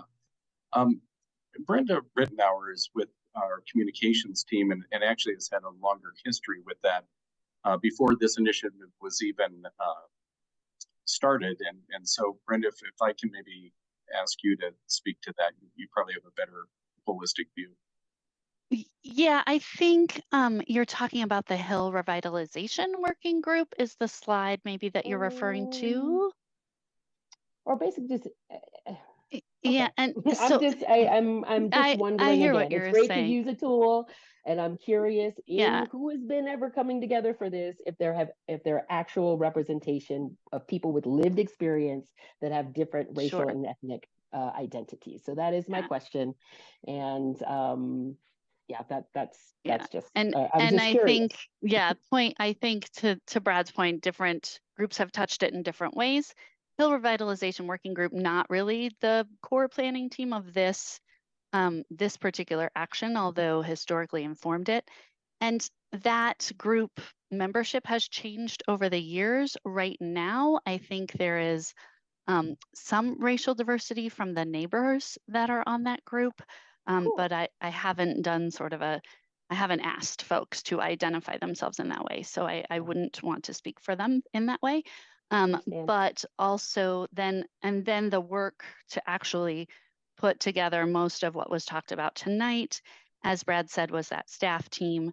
And so Our we do have staff is community still connectors of color, so I'm confused. we do, and we why. did visit the So, and I community did notice, I was connectors. gonna say, I Yeah, stayed they seeking, were so not, just. community connectors do not tend to sit on project teams. Oh, okay, I Sometimes thought we have that was. project connectors for different projects. Oh, okay, that's what and I had actually, assumed. I'm sorry. yeah, and I will share, we definitely considered having project connectors for this project. And I decided that that was not a position that I wanted to put community members in. When we're talking about something that is enforcement focused, I hesitate to put community member faces as the public face of an enforcement mechanism. So I chose not to have them on that team for that reason. We did visit the connectors and residents for some perspective there. Okay. So, All right, Council, well, thank you. thanks for clarifying what you meant by the various team members. We and so that we could vet that out a little better to understand your question. But just to be clear, we don't have the demographics of those various groups that we're speaking to, but we can look together that in the future. Well, and yeah. So again, we talked at the retreat about the importance of balancing lived and learned experience and how important both of those things are when we're designing things, when we are evaluating things. And so that's really the nature of that particular question. So thank you so much. And it's great. And I'm happy to hear that we are working on that. I wanted to shift. I have two more questions. The second is around bias, and it's just follow up to some of my colleagues' comments around just some of the enforcement. And so when I'm looking at this ordinance, I'm thinking, who benefits from this ordinance? And there seems to be, in my analysis, a lot of benefit to the property owners, to the city. And I'm not seeing as much of the benefits for the tenants and so again, I'm just very mindful and specific to the bias and the bias that was brought up in some of the engagement feedback. And one of the staff responses, I think this is on page 16, one of the staff responses to bias concern was, we have a deep commitment to equitable application and of law enforcement. And I thought to myself, well, we know, having served on the Boulder Police Oversight Panel, that there is actually disproportionalities in the enforcement. And so, although I appreciate, the commitment, unfortunately, the evidence doesn't warrant that. And so, and this actually lifts up another concern that I have in general, and that's really around our human rights section of our municipal code, which again, is beautiful, thorough, just gorgeous. But unfortunately, it's not clear on reporting or enforcement. And so what I see in this ordinance is a lot of codes and enforcement around that is more so on the, for the property owners against potential tenants. But what I'm not seeing is enforcement at the same level as it relates to bias and discrimination. So that's just kind of a question that I have around the enforcement of those human rights related type violations related to discrimination, bias, et cetera. And are those levels of enforcement as strong as those for property owners? So that's something that I am curious to hear some, if there was some talk in the conversations that you had with different community and of course our police department. Yeah, thank you for those comments and questions, Councilmember Adams. I think to that question of who benefits, that really gets back to the values that I identified earlier in the presentation about how we want to make sure we're looking at it through that lens and asking that question. I could tell you that from a property owner, rental property owner perspective, that they feel that they may not be the ones benefiting. They feel like they're the ones being held accountable to a higher standard. So it is a matter of kind of the perspective of the individual the organization as well as the circumstance that they imagine in. But we want to make sure You can turn it back on, Mom. if there was a group that I guess could be generalized, it would be tenants, and recognizing that tenants are being accounted for or being thought of when we are holding those property owners to a standard, a defined standard, and accountability that hasn't been successful in the past. One example is a fire exit, for example, that was blocked, and that not being blocked, or being blocked and then being blocked again and being blocked again. Well, that's an obvious life safety issue to the tenants. And so being able to have that level of enforcement and predictability to say, no, your property owner not being responsive, you need to be responsive, and having the tool to be able to do that is one example. Okay. No, I mean, I appreciate that example. And again, you know, I think that the accountability and benefits, to your point, certainly increasing the accountability for our property owners and rental property owners. At the same time, though, it still doesn't address the racial, right, and other types of bias and discrimination, right? So you're talking about things, and I agree 100%, but for me, it's a yes and. So that's where I was saying within the types of violations is some of those differences. But again, appreciate the response. And again, in the next iteration, look forward to seeing a little bit more about how we can get some more enforcement around discrimination and bias. And then the last question or comment more so that I have is just around the engagement. And so it's really wonderful to see the iterative levels of engagement. I think for the reporting on page 15, it would have been helpful instead of getting a long list with all the different stakeholders in feedback, but actually getting those by stakeholder type. So it would have been helpful to hear from property owners and rental property owners versus students versus non-student renters, right? Like just to, because I think that there are some things that are specific towards one stakeholder group, and I want to make sure it doesn't kind of get lost in the wash. So that was more of a comment around that, but you answered my other questions. And so thank you very much. And I look forward to continued conversation on this area. I'll just say, Taisha, thank you for that feedback. And I will keep that in mind as we continue the conversation forward. If we bring this before you again, I'll make sure to parse it out that way. Interestingly, we heard feedback that was common to multiple groups. And so I think you would find it very interesting to sort of see which groups we could attach to which of the comments. Right. I mean, I can even see a table, right? Universal, all of you said this, and then siloed, like, and that's where, again, just some of these grain sizes. But in general, I was really pleased with just the level of engagement by the diversity, you know, and again, and I also really appreciated engaging CU student government, the fraternities and sorority. I mean, again, the diversity within the student population, and I really appreciated that as well. So thank you. Great, thanks. Awesome. I think so. We're a little bit over on this discussion, but I think it's also a really big one. I want to make sure we get staff everything that they need. I just have one question, and this kind of follows up on Taisha's last question. In terms of, you know, thinking about how things like bias and discrimination may show up, is that anything that can kind of legally be folded into this ordinance, or is that like a human rights violations or something like that? I'm going to turn to Laurel to see if she can provide an answer. Yeah, that's something that we can look into as a city attorney's office. It's not something that we had thought about as part of this particular ordinance.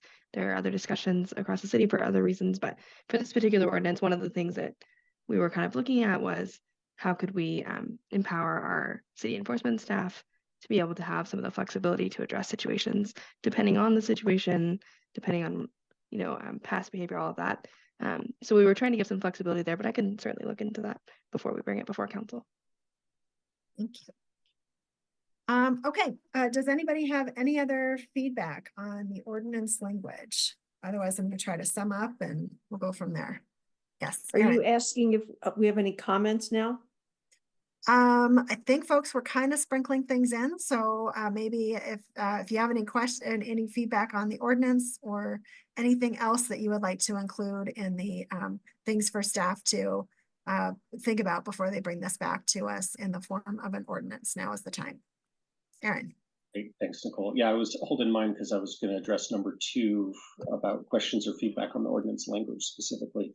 So, so I was pleased to hear you say that you're going to continue to work with stakeholders, including some of those detailed requests or suggestions from Barha and Boulder Housing Partners. So thanks for doing that.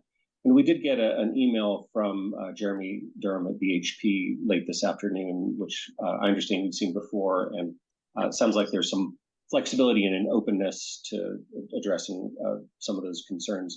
There was one I just wanted to call out, so I appreciate that. So thanks for continuing to work with them.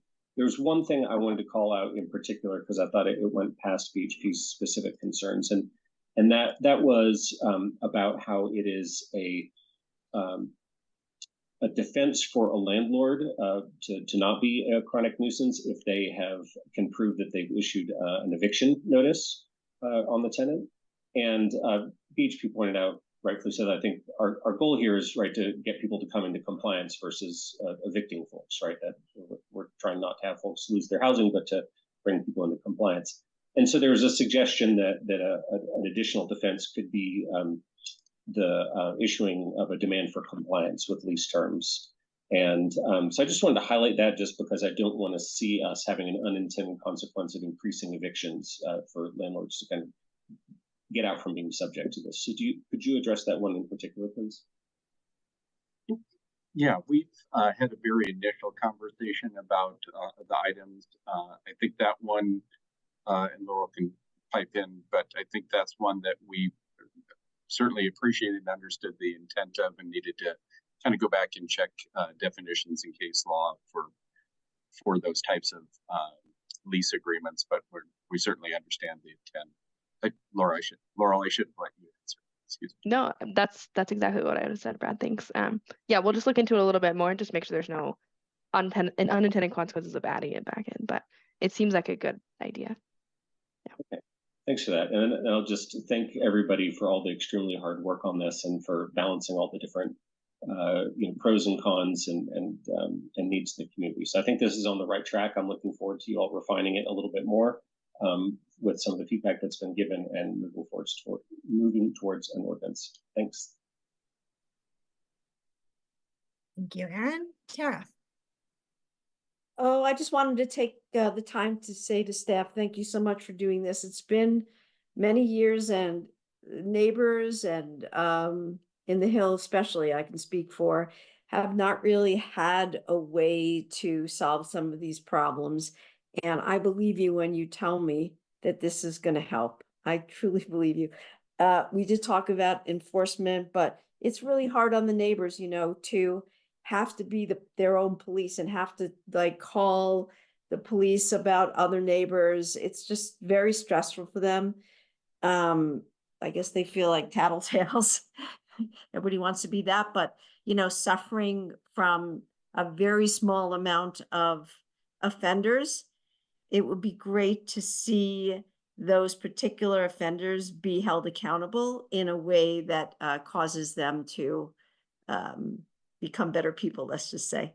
So I'm very excited about this, and I'm really just want to thank you for listening to all those neighbors, especially those on the Hill, that have really couldn't figure out what to do. I know we don't have any occupancy. I think it's the end of occupancy limits. Am I right?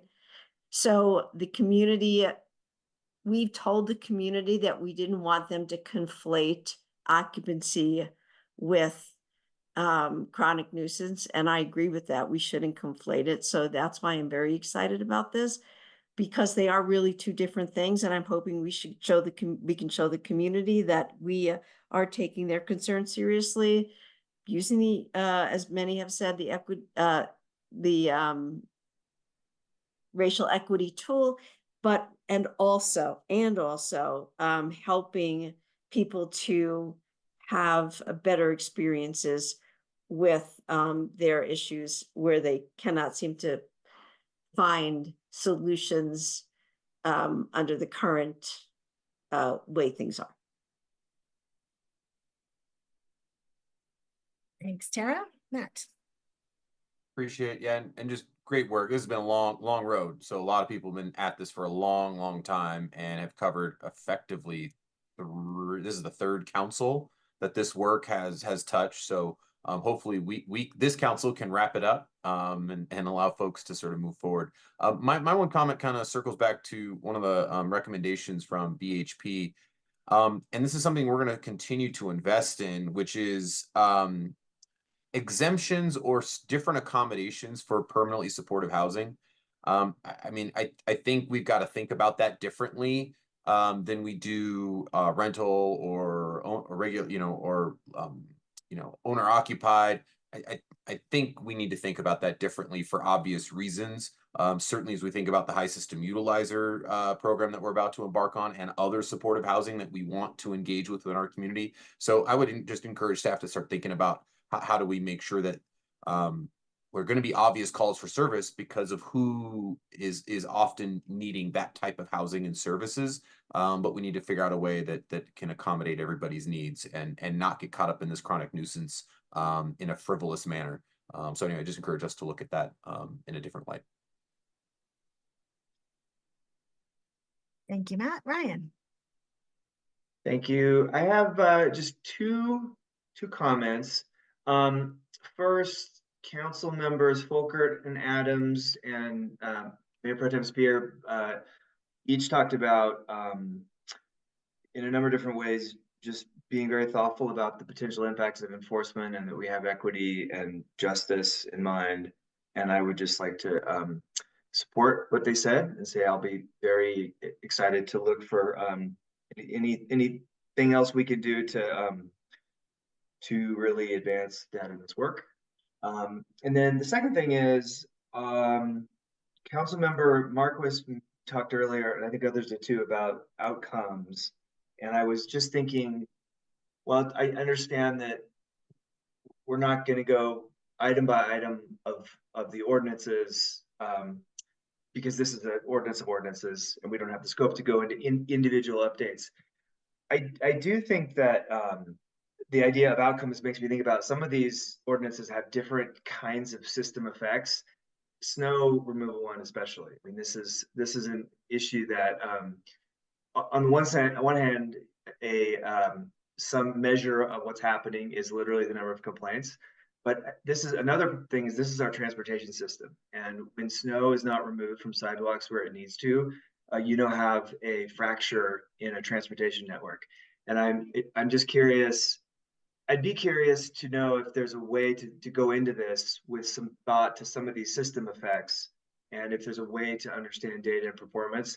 Just as a crude example, if we found out that a great number of the snow removal items were on a couple of main corridors or arterials, I think that would be pretty significant with respect to how we understand the improvements we're making. So I would just ask you to consider, as this further develops, are there any ways to look at data measurement with some of those system effects? Thank you very much. Thank you, everyone. Last call. Hold on. I'm gonna come in for one moment, This is Taisha. I did have that note, so thank you, Ryan and Tina, for bringing up just how we're measuring is, the outcomes based, but all of those things. So to me, I just would love to know as this moves forward, what is the reporting frequency that we can anticipate for updates? And I'm also just curious as we're thinking if there are any kind of milestones or metrics of success that have been identified for this work, iteratively, as it's being considered. So perhaps in the next round. And again, Matt, to your point, I am hopeful that we are the council that can put a bow on this particular aspect. But yeah, just would love to get a little bit more clarification on the reporting and the grade size. Thank you. Wonderful. All right, second last call. Okay, let me just sum up really quickly some of the things that I have heard from us tonight. So in the shorter term, before this comes back to us, it sounds like we are hoping for some inclusion of just the discussion and conversations that we've had with community members between now and when this comes back for that final ordinance. And we would like to know about any changes that came up in response to those conversations, including some of the specific concerns that came in from BHP around supportive housing and lease terms. Thinking about shifting some of the terms that we've used to describe relationships that may have historical connotations that aren't necessarily aligned with our racial equity goals. Considering thinking about bias and discrimination complaints as applying to the or violations as applying to the violation count. And then in the kind of shorter term coming back to us when the ordinance comes back, we would like to hear about what the reporting plan is for coming back to us with implementation and letting us know how it's going at a future time. What impacts are we seeing? What should we look for, positive and negative? What's the reporting we can anticipate for updates? And are there any milestones or metrics of success that we can expect? And then what I also heard was when the budget is coming to us in the summer and fall, lifting up some of that information about enforcement as we're considering the budget, just to kind of close that loop on that part of the conversation today. What I have not heard is a desire for a lot more extensive engagement or extensive research on some of these other things. And colleagues, please correct me at this point if that is not accurate.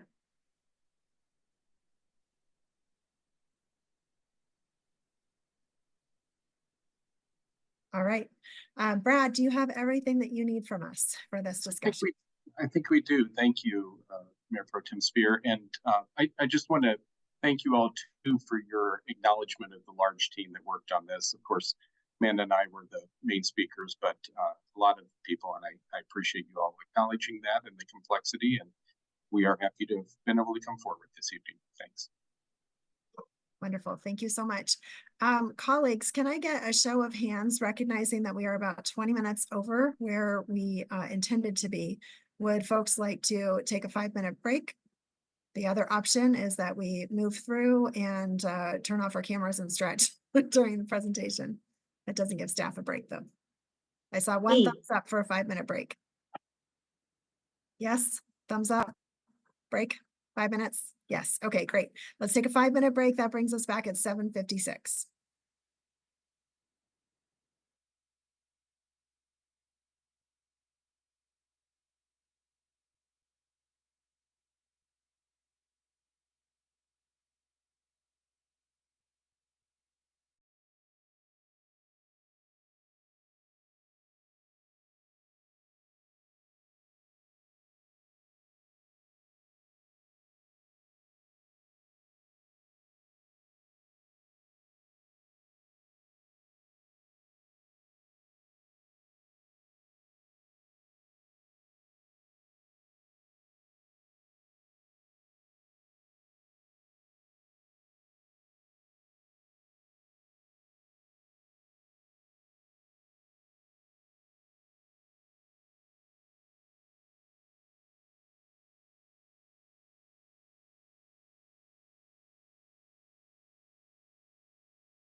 we are happy to bring back this item that was a council priority the last go around. So this was one of your top 10 priorities.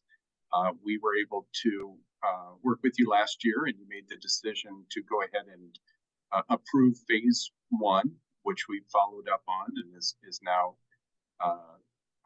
put forward. But out of that conversation last fall, I want to say, were a number of questions that that you asked us beyond that, whether we could go beyond.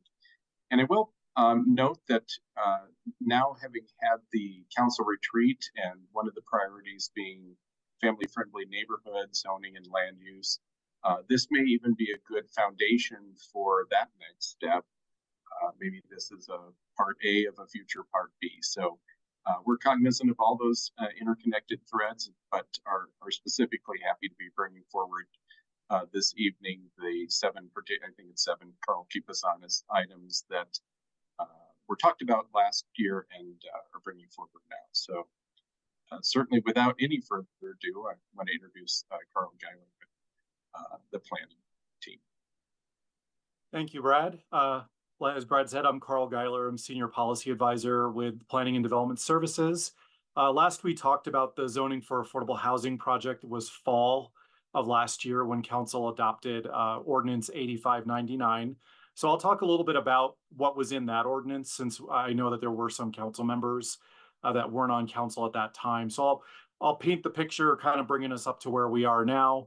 And then I understand that there's a lot to talk about tonight, so I'm trying to break this up into chewable bites. So since we have 7 different council suggestions that were presented to us last year that we've been analyzing, I'm planning to just stop on each item and take questions and then hear feedback from council if that works with the council tonight. So I think that might be a better way to go forward. All right, so the purpose of tonight is to come back to council on phase 2 of the zoning for affordable housing project to hear council's discussion and feedback on the 7 suggestions that we discussed last time. We're going to go through each of them. We have staff recommendations, certainly can go a different path. We wanted to get feedback from council before we go into the community engagement phase on more specific options, and also before we start any kind of code drafting. And then I'll conclude with next steps for the project. These are the questions I would just ask council to have in your head during the course of this project. We can touch on this at the end, but the first one's just pretty general. Does City Council agree with the proposed project scope, goals, and objectives? And just advise if there's anything that needs to be changed. We've basically taken the previous project charter and updated it for this second phase. So there's a lot of similarities, but we are kind of looking at different areas of the city as part of this phase. As I go through each of the suggestions, and we'll have staff recommendations, we're asking, does City Council agree with the staff recommendations? And if not, what changes does council suggest? And then which particular option should be analyzed further before we start that outreach and ordinance development. So just starting at the top, obviously a big part of this conversation is the Boulder Valley Comprehensive Plan. It's something that we follow very closely. It does set the vision and policies for the community. You can see it was last updated in the 2020 midterm update. We have an update coming up in 2025. But generally, the BVCP sets the vision for the entire community, and then that vision is implemented in a number of different ways, either through master plans, budgeting, capital improvement programs. And in this case, we're really going to be focusing on zoning. So there's planning principles and goals and everything in the plan, but then we implement that through our land use code. So we're going to get into the details of some changes that we could be making to our land use code. So when we talk about planning and land use, you can look in the BVCP and see that we have a number of different land use designations throughout the city. These generally align with most of the zoning. It doesn't always match up, but compared to a lot of other communities, it matches up pretty well. But each of these land use designations does have a description of what the vision and characteristics of that area is, and in some cases with respect to residential, there's dwelling units per acre maximums that have been in the comp plan for many years. So that's something that we're going to be talking about tonight. If you look at the comprehensive plan, obviously housing affordability is one of the prime focuses of the plan. It's a major challenge for the city of Boulder, and we've been trying to address it in a number of different ways. So tonight we're going to be obviously focusing on the zoning, land use side of things, but it is one of the primary focuses of the plan. The state has also gotten involved on this topic in recent years.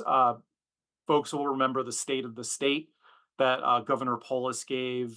That led to Proposition 123, which basically sets out some mandates relative to streamlined processes for affordable housing. It also sets up a number of different paths to get grant funding if cities or municipalities were to enact certain changes to their processes to make it easier for affordable housing. In the last year, we've seen a lot. So the House bill was passed last year on residential growth management, which basically prohibited RGMS. Boulder was one of the cities that had a growth management chapter. So that was actually repealed earlier this year to comply with the state law.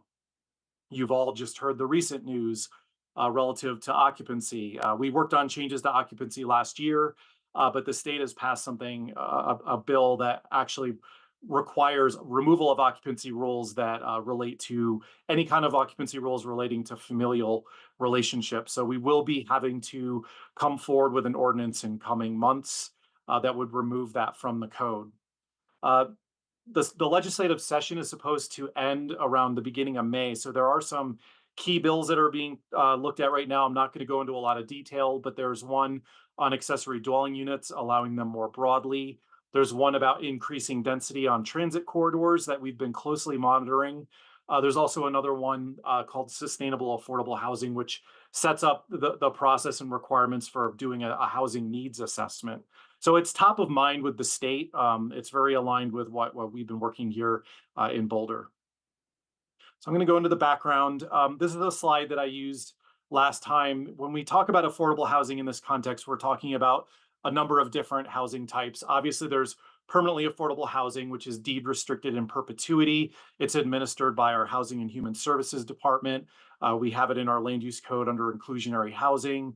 A certain percentage of projects has to be deed restricted. There's in lieu fees. There's a number of different mechanisms for getting more affordable housing in Boulder.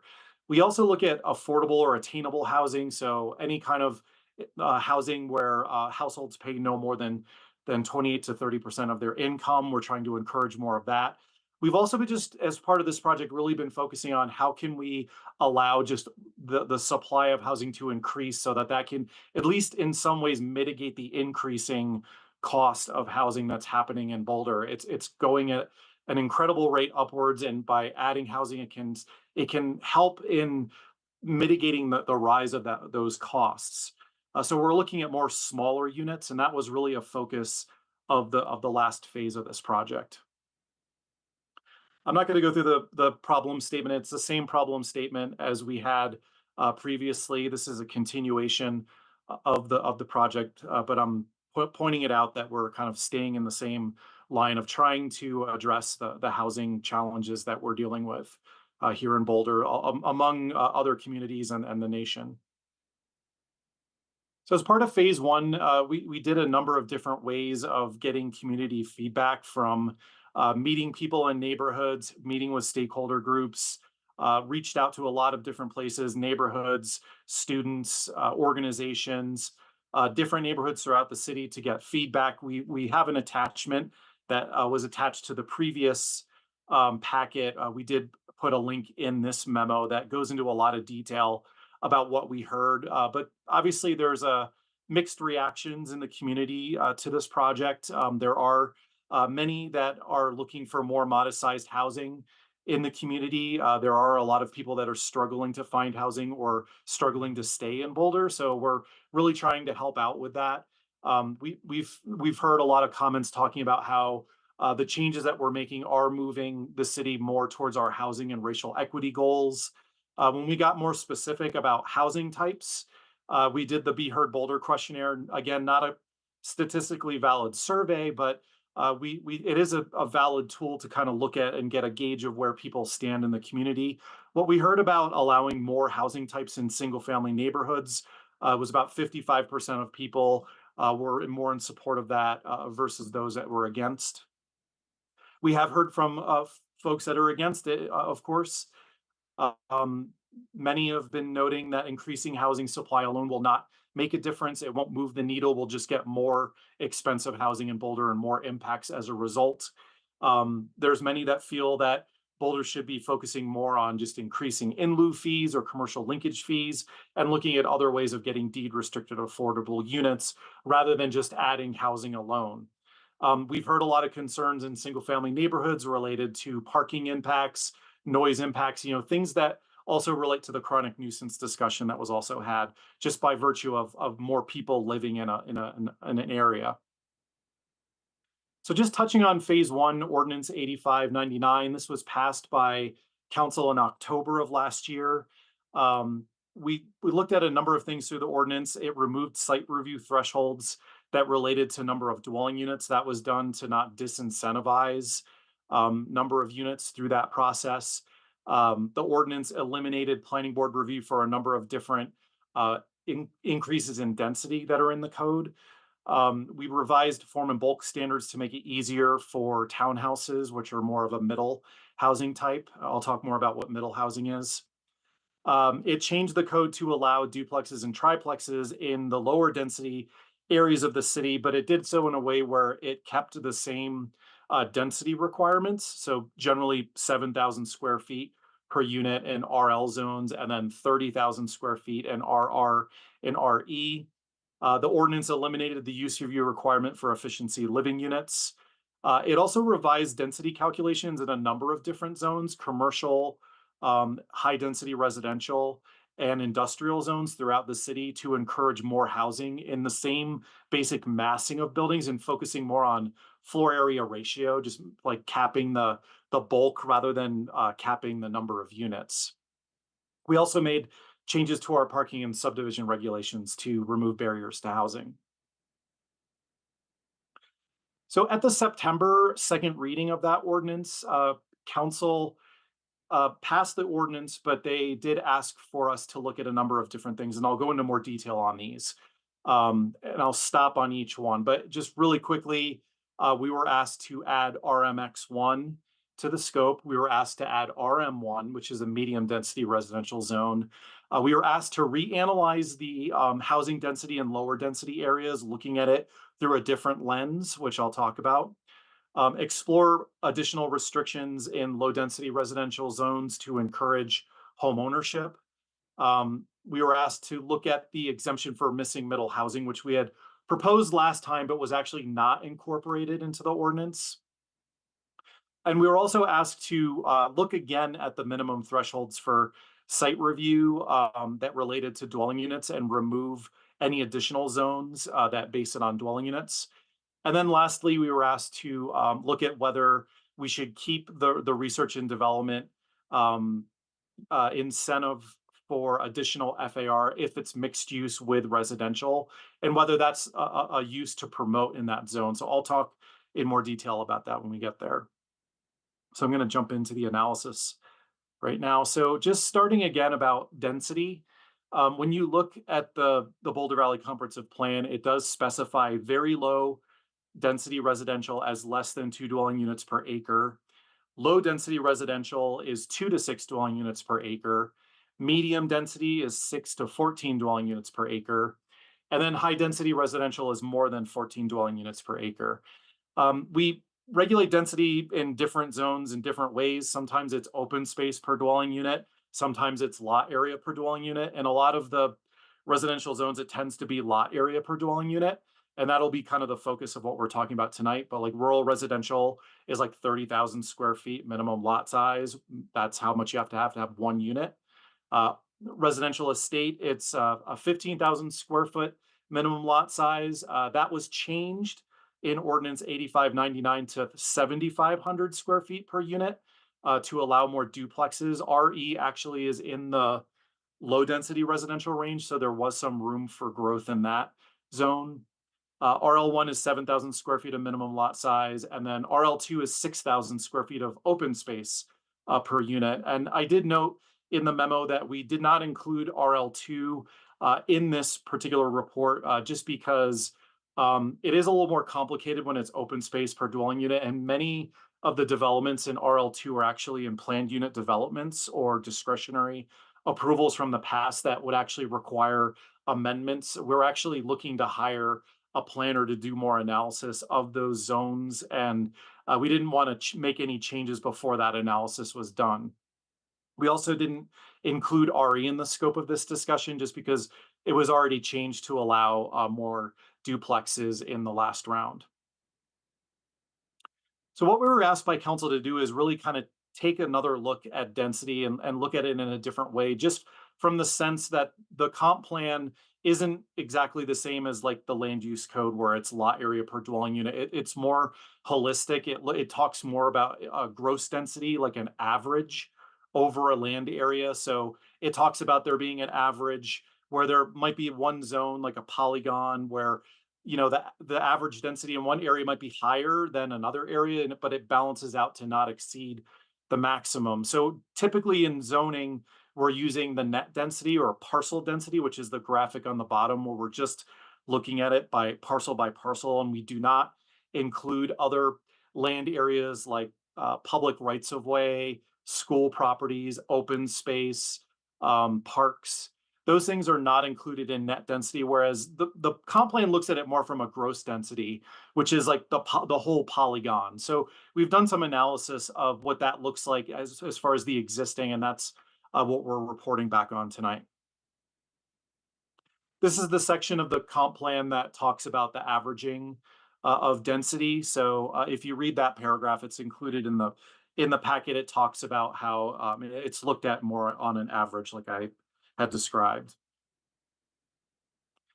These are the individual land use designations where it gives you basically the characteristics and locations, what these areas look like, what they consist of, and then what their maximum density is. So this guides the land use code, and it guides our actions when we make changes. So the things that council has to look at tonight, and obviously everyone looks at this a little bit different. The comp plan is a little, it's not as strict as say the land use code. Everyone has a slightly different interpretation of what is consistent with it. So it is important for us to have the discussion tonight about where council is on whether something is consistent or not. But the three things that we ask that council look at on this is not just the dwelling units per acre maximum, but also just the descriptions of the characteristics of each of these land use designations, and also be thinking about general BVCP policies and how they guide our decisions. So that's a lot of what we'll be talking about tonight. So the focus is the very low density zones, the low density zones, and then the mixed densities land use designation areas. So this is really the first suggestion was to add the RMX1 to the scope of the project. This area is the area in the purple. You can see our neighborhoods that surround downtown Boulder. They were typically developed in the late 1800s, early 1900s with single family homes. Over time, they were rezoned to allow higher densities, like in the 1960s. And then because of parking and traffic impacts, and also concerns about the number of redeveloping lots with apartment buildings, a lot of historical buildings were torn down. There were concerns about that, so the zoning was changed more to a low density calculation. So it's 6,000 square feet per unit in the current code. So it's meant to basically almost kind of freeze these neighborhoods from additional density. So if you read the characteristics, it talks about this. So it's something to keep in mind. It's 2% of the land area of the city. I've also included just a description in our land use code up in the upper right-hand corner of how it describes this. So it mixed density areas with a variety of single family, detached duplexes, and multifamily units that will be maintained and where existing structures may be renovated or rehabilitated. So this particular zone, because it allowed high density and then went back to low density, it has a range of 6 to 20 dwelling units per acre. So it's a little bit different than the low density zones because of that. So there's a lot of non-conforming properties in the RMX1 zone. So what we've been asked to do basically is relook at this zone and see if the density requirement could be removed and just replaced with the FAR, or the floor area ratio limit, that currently applies just to single family homes, like applying that FAR limit to multifamily as well. So we did do a land use analysis of this. Again, looking at the purple, you can see the gross and what says parceled is the net. The gross and parcel densities are largely in that range that the comp plan identifies. It goes from 6 to 20 dwelling units per acre, as you can see. So as far as alignment with the comp plan, the one thing we wanted to talk about is the terms established and developing. These terms used to be in our land use code, but have been removed, but there are some references to them in our comp plan still. So our comp plan was even updated in 2020, took an approach to the city where it did label certain areas as established, where there would be very little change anticipated, and then redeveloping or developing areas where there was more growth or evolving character. When you read the BVCP on RMX1, it says preserve the current neighborhood character and mix of housing units and not exacerbate traffic and parking problems. So we've looked at this zone. We did not recommend this zone in the past just because of the sensitivities that are in the comp plan about this zone. But we also understand it is, an area that's very walkable and it's very close to downtown. Is that a place where low density under current rules makes sense? So it does, prompt us to look at that. So after looking at this, we do agree that applying the FAR to the multifamily makes sense in as far as trying to preserve that character and trying to discourage any demolition of buildings. What it would really do is have FAR applied where it might encourage someone to take their single family house and maybe convert it to a duplex or potentially a triplex. But again, we do feel that there does need to be a density limit in the land use code in order to keep this area consistent with the comp plan. So what we're recommending as far as this change is to apply the FAR, but to look at changing the density from the 6,000 square feet of lot area per dwelling unit down to 3,000. So that would be more like a medium density range. It wouldn't be bringing it back to the high density that existed in the past. But that's the first topic that we wanted to talk to you about tonight, and hear your feedback, and I'll take any questions with anything up to this point. Great, thank you so much. And thank you for all of this work. I think so. It seems like the way you're hoping we can move forward, Carl, is we do some clarifying questions and then give some feedback on the ordinance. Did I get that right? Well, if feedback on these recommendations, if there's on each item, and then we'll just move on to the next ones. Yeah. Yep. Okay, great. So questions on this item. Lauren. Thanks, Nicole. And thank you, Carl, for, again, all the great work and research the team did on this. I really appreciate it. Thank you. Just for background, I was wondering what you mentioned that this area was zoned to a high density and then down to a low density again. What was it zoned as prior to the high density? Or was that I don't know what the zone was, zoning? pre-1960s. I don't know the answer to that. Okay. So I think just having, been here for a while, I've heard stories about the history of this zone. So I knew that there was like a rezoning that occurred, I think in the 1960s, where they were trying to get more units. So like, when you walk around Goss Grove, for instance, you see a lot of historic single family type homes, and then they're next to these apartment buildings that were developed in the 70s. That's a lot of the character that you see, and like Whittier and things like that. That's where those buildings were allowed. Okay, thank you. And then did they have a version of the historic preservation ordinance like what we have today currently in place? I mean, you mentioned that there were concerns around things getting torn down. Yeah, I think the historic preservation or landmarks process has become more robust in recent years. So that did factor into our analysis. I think that's why, we're looking at this through a different lens, that we think that with FAR and, and a modest increase in density and coupled with the landmark requirements, that the character of the area can still be protected.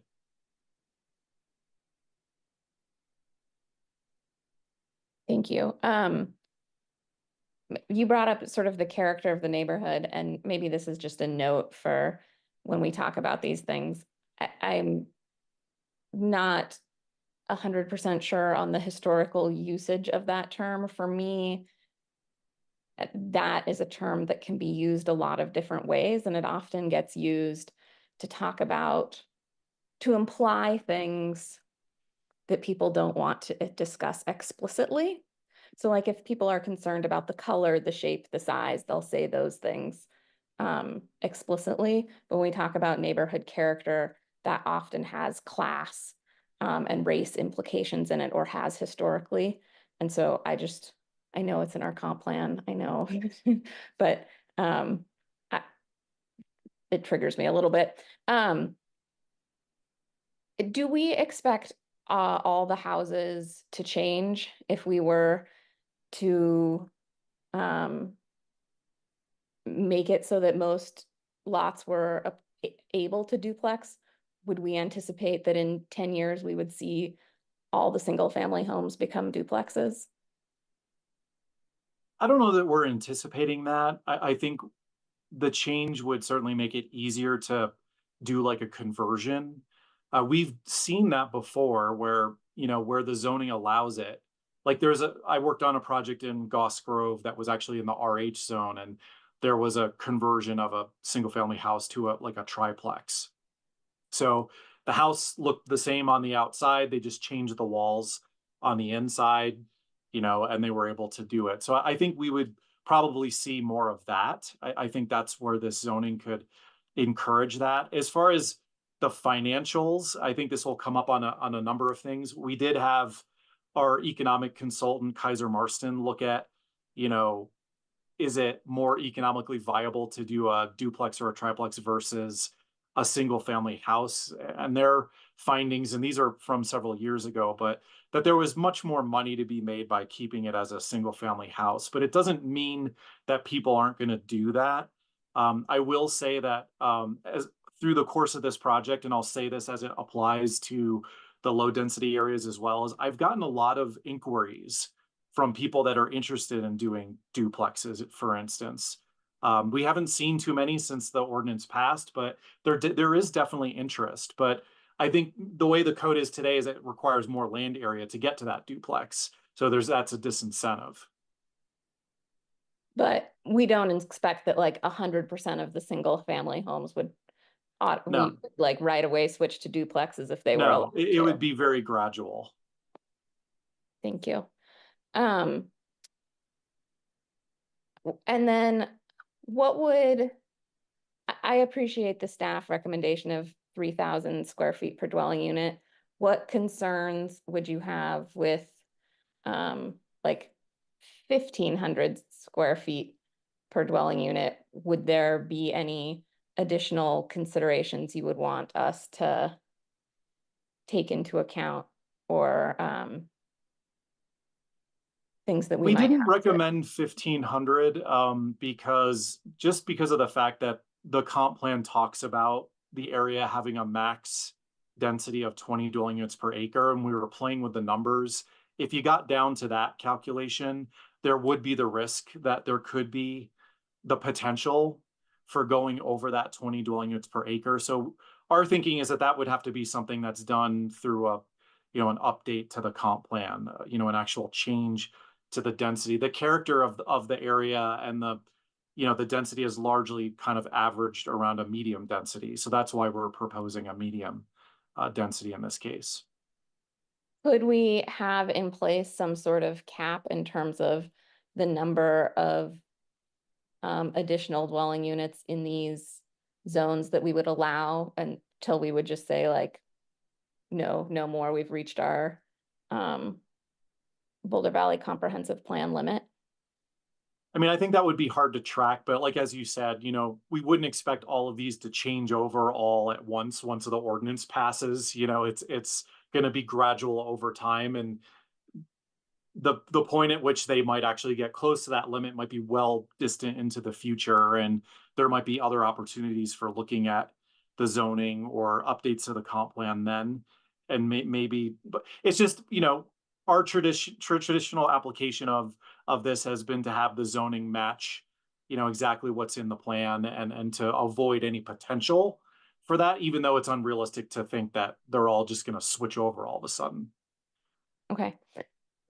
Thank you very much. That's it for my questions. Awesome. Thank you. And everyone, just to let you know, I posted the questions that staff had on the initial slide in the chat with the one additional question of whether there are any clarifying questions about the suggestion. Tara, you are up. Yes, thanks. Carl, can you tell us what you see in the light pink staff recommendations? Would there be any negatives in your opinion, like pros and cons, which I've been talking about lately? The pros and cons to revise the RMX1 zone to apply the FAR to is there any cons? I think the cons, I think, as we noted in the memo, is that, it is a neighborhood that's already been identified in the comp plan as one that's impacted by parking and traffic impacts. So, and obviously there's a little bit of uncertainty on parking just with the state bills that are floating around these days. But I mean, our sense is that, we have managed parking in most of the RMX1 zone. So that's less of a concern to us. A lot of that wasn't in place when some of these policies were originally stated. It talks about traffic. So obviously if you're adding dwelling units, there's a potential uptick in trips. I think that's, to me, is like the biggest con. I think the FAR, the requirement that they have to fulfill parking on their sites, they would keep the character. We've proposed what we think is reasonable to stay to address those concerns. Okay, great. And can you do the same thing with the second bullet point, adjusting the intensity standard to be 3,000 square feet versus 6,000 square feet per dwelling unit? What would be the con? I mean, again, I don't know that there's much of a con with that. It's a development that's walking distance from downtown. It adds having housing opportunities around the downtown will add to the vitality of downtown. It would be the same massing, a lot of the same design, but just more small units tucked in to these units. So it would enable someone that might have a single family house now to convert to a duplex. And that, from a planning standpoint, probably makes more sense in a neighborhood like this that's, walkable like it is. But it wouldn't change the design, what's the word? The feel, because it would be within the design of the neighborhood. Well, yeah, and it's the same FAR too. I mean, that's the proposal, is to apply the same FAR to a multifamily that you would a single family. That actually doesn't exist today. The FAR only applies to single family. This proposal would actually apply it to multifamily. Great, thank you so much. Thank you, Tara. Tina.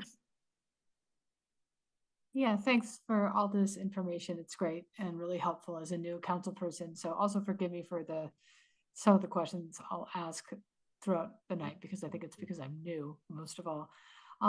If we were to go to the new FAR and reduce the lot size to 3,000, I noticed that we didn't recommend changing parking or reducing parking simultaneously. Would your recommendation now to be requiring having the same parking requirement with the new units? It would be right now, it would be on a per bedroom requirement. When it goes to a multifamily, a duplex or a multifamily, it goes to per bedroom. So we're not proposing to change that. We are embarking on a new parking project this summer. So I think we're going to be looking at parking more holistically, but we weren't proposing any parking changes as part of this. And also just a clarification point is we're not talking about lowering the minimum lot size. There's no changes to minimum lot size in any of these proposals. It's just the calculation for a number of dwelling units. Okay, and so then we're able to measure the parking on bedroom, not on unit? That's how it's currently being done? Yeah, the way it is in the code now is if you have a single family home, it's 1 parking space per unit. When you go to a duplex or a multifamily, it goes into a per bedroom.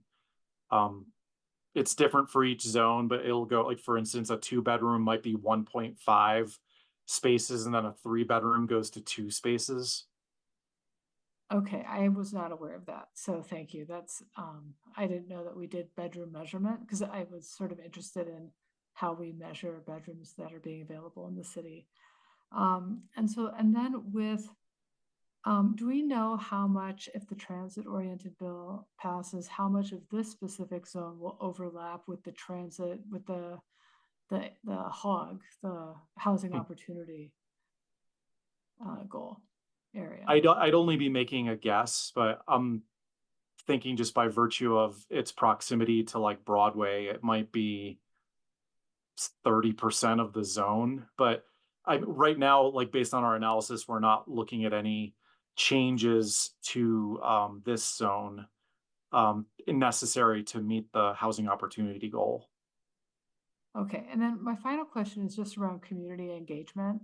So with this zone in particular, I would imagine we would want to do engagement around this possible change. And I think we would probably want to do engagement around parking were we to change that. And then finally, I could imagine there being a change with the Boulder Valley Comp Plan. Do we have a sort of a longer term strategy on how we're going to do 3 different types of outreach and what the timing would look like, where we can sort of maintain interest with the community that we're soliciting feedback from? I certainly agree with you that there would be outreach to folks in this zone. We know it's a sensitive area, so we do want to talk to them. I think because once we get the feedback from council tonight, we're going to really be moving into that community engagement phase. And I think also parking is getting some legs in moving. So I think we might want to combine those projects in the engagement so that those 2 topics can be talked about at the same type of meeting rather than having 2 separate meetings. So that's something that we'll keep in mind. As far as long-term engagement, I understand the concern that, we might be looking at more, potentially more robust changes to the BVCP as part of the 2025 update. This outreach would really be focused this summer. It may be into the fall. Whereas the comp plan changes are going to commence next year. So they will be different. They will be different processes. Okay, so, and I think we're bundling everything, the 4 questions per suggestion. Is that right, Nicole? So thank you for clarifying that. I was just thinking about that as we're going on. I think what's probably going to be best if we can, bundle everything together, 4 questions per suggestion. Otherwise, we've got like 30 things to get through tonight. Okay, so thank you, Tina. So I think my one comment would be, when we talk to this community about parking and also this possible change, if we do go ahead with it, to just try to, if there's a strong sense that we're also going to be looking for further change through the Boulder Valley Comp Plan, how do we communicate that to the community so they know that this isn't this is a first step of a 2-step process? So this is one piece, and then there's going to be a second piece, and maybe even starting to think about what is that going to look like, so that people can kind of look at this possible change in the context of a future change. So that would be, that's something I'm thinking about. Thank you. No, that's a good point. I mean, we can't at this point necessarily predict exactly what is going to be talked about, you know, as part of the next update. I mean, obviously council is going to be setting a lot of those goals, you know, for the community to think about, but we certainly can let them understand that there are, you know, as an iteration here that might be leading to something next year. Anything else, Tina? Okay, thank you so much. Aaron, you are up next. Thanks, Nicole. So just, Carl, a clarifying question to something that you said before, that neither this nor the other proposals are changing the minimum lot area. And so that means that it wouldn't make it easier to subdivide lots. It wouldn't like make some lots that you can't subdivide now you could. So like subdivision standards would stay the same. Is that correct? That's correct. And that applies to all the suggestions tonight too. Okay, that's great for us to keep in mind and for the community to know as we're thinking about these changes. And I'll just say that to throw a comment in, I like where you're going with this. I generally think it's a good suggestion. The one thing I would say is to Lauren's point about whether it could be lower than 3,000 square feet. I heard your point about the 1,500 then giving you a possible density over what the BBCP allows for this zone. But I think, say, 2,500 would be well within the 14 to 20 units per acre that's allowed by the BBCP, and 2,000 is just barely over. So I'm wondering if we could consider for an ordinance something that possibly lowered this from 3,000 to 2,500 or 2,250 or something that would be compatible with the comprehensive plan. So that's a thought. Yeah, we'll be glad to do that. In fact, as part of the analysis we looked at 2,000 square feet per unit, and that was where we ran into some situations where it went over the 20 dwelling units per acre, but it was close. So 2,500 might work, but we would have to take another look at that. Okay, so that'd be my request then as we okay the next phase. Thanks. And Lauren. Thanks. Because this is an older zone or an older portion of town, there is a lot of there's a lot of non-typical lot sizes. So a lot of smaller lots, a lot of strangely shaped lots.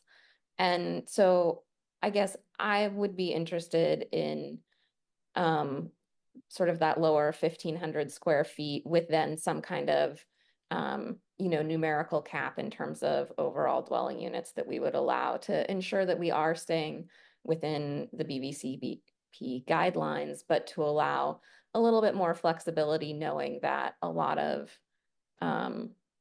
property owners are not going to probably pursue this, and trying to make it so that for the property owners who are interested, that there is a little bit more flexibility there.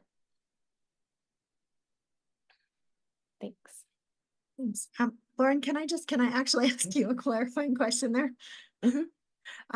So when you're talking about the 1,500 square feet, like lowering that, are you basically saying that because not everybody who is eligible or who could make a change like this would, that the actual density, the real density we would see would actually be less than what you might calculate?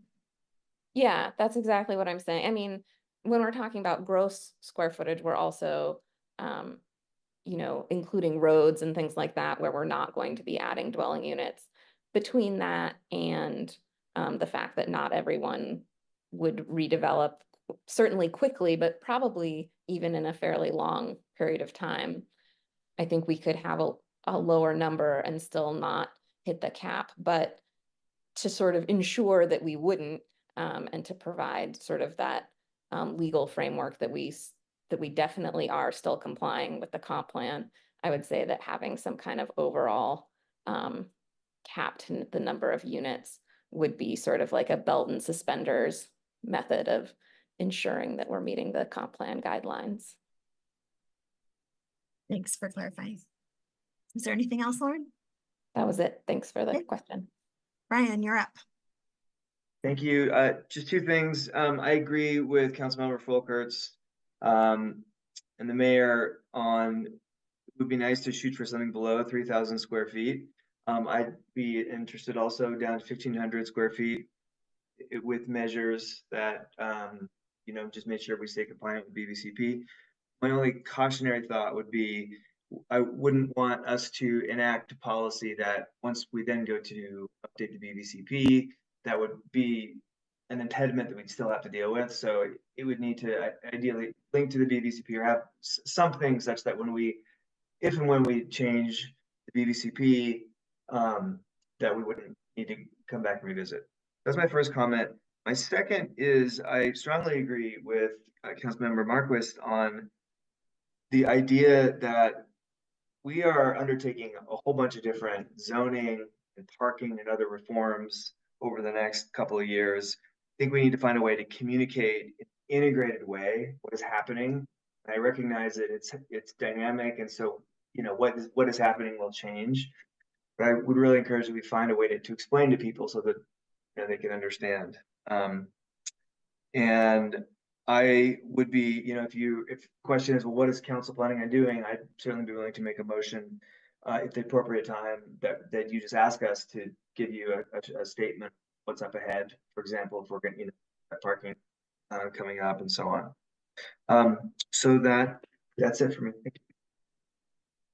Thanks, Ryan. Aaron. Sorry to double dip. I just, Lauren, after what you said, I just thought I'd throw in there. I like where you're going with 1,500 square foot. I just would be concerned about putting some kind of cap into an ordinance that I've seen just that caps and saturation limits and such have a way of sticking around for a long time and can sometimes be hard to undo. So I would worry about potential long-term effects to throw in something that in. So just want to put that thought out there. Thanks. Ryan, is that a second dip hand or the first hand? Okay, thank you. I just had a couple of general questions that I won't ask again because they're more general to this entire process. So you're basically asking us to consider which of these possible changes we'd like to move forward to outreach and engagement stages.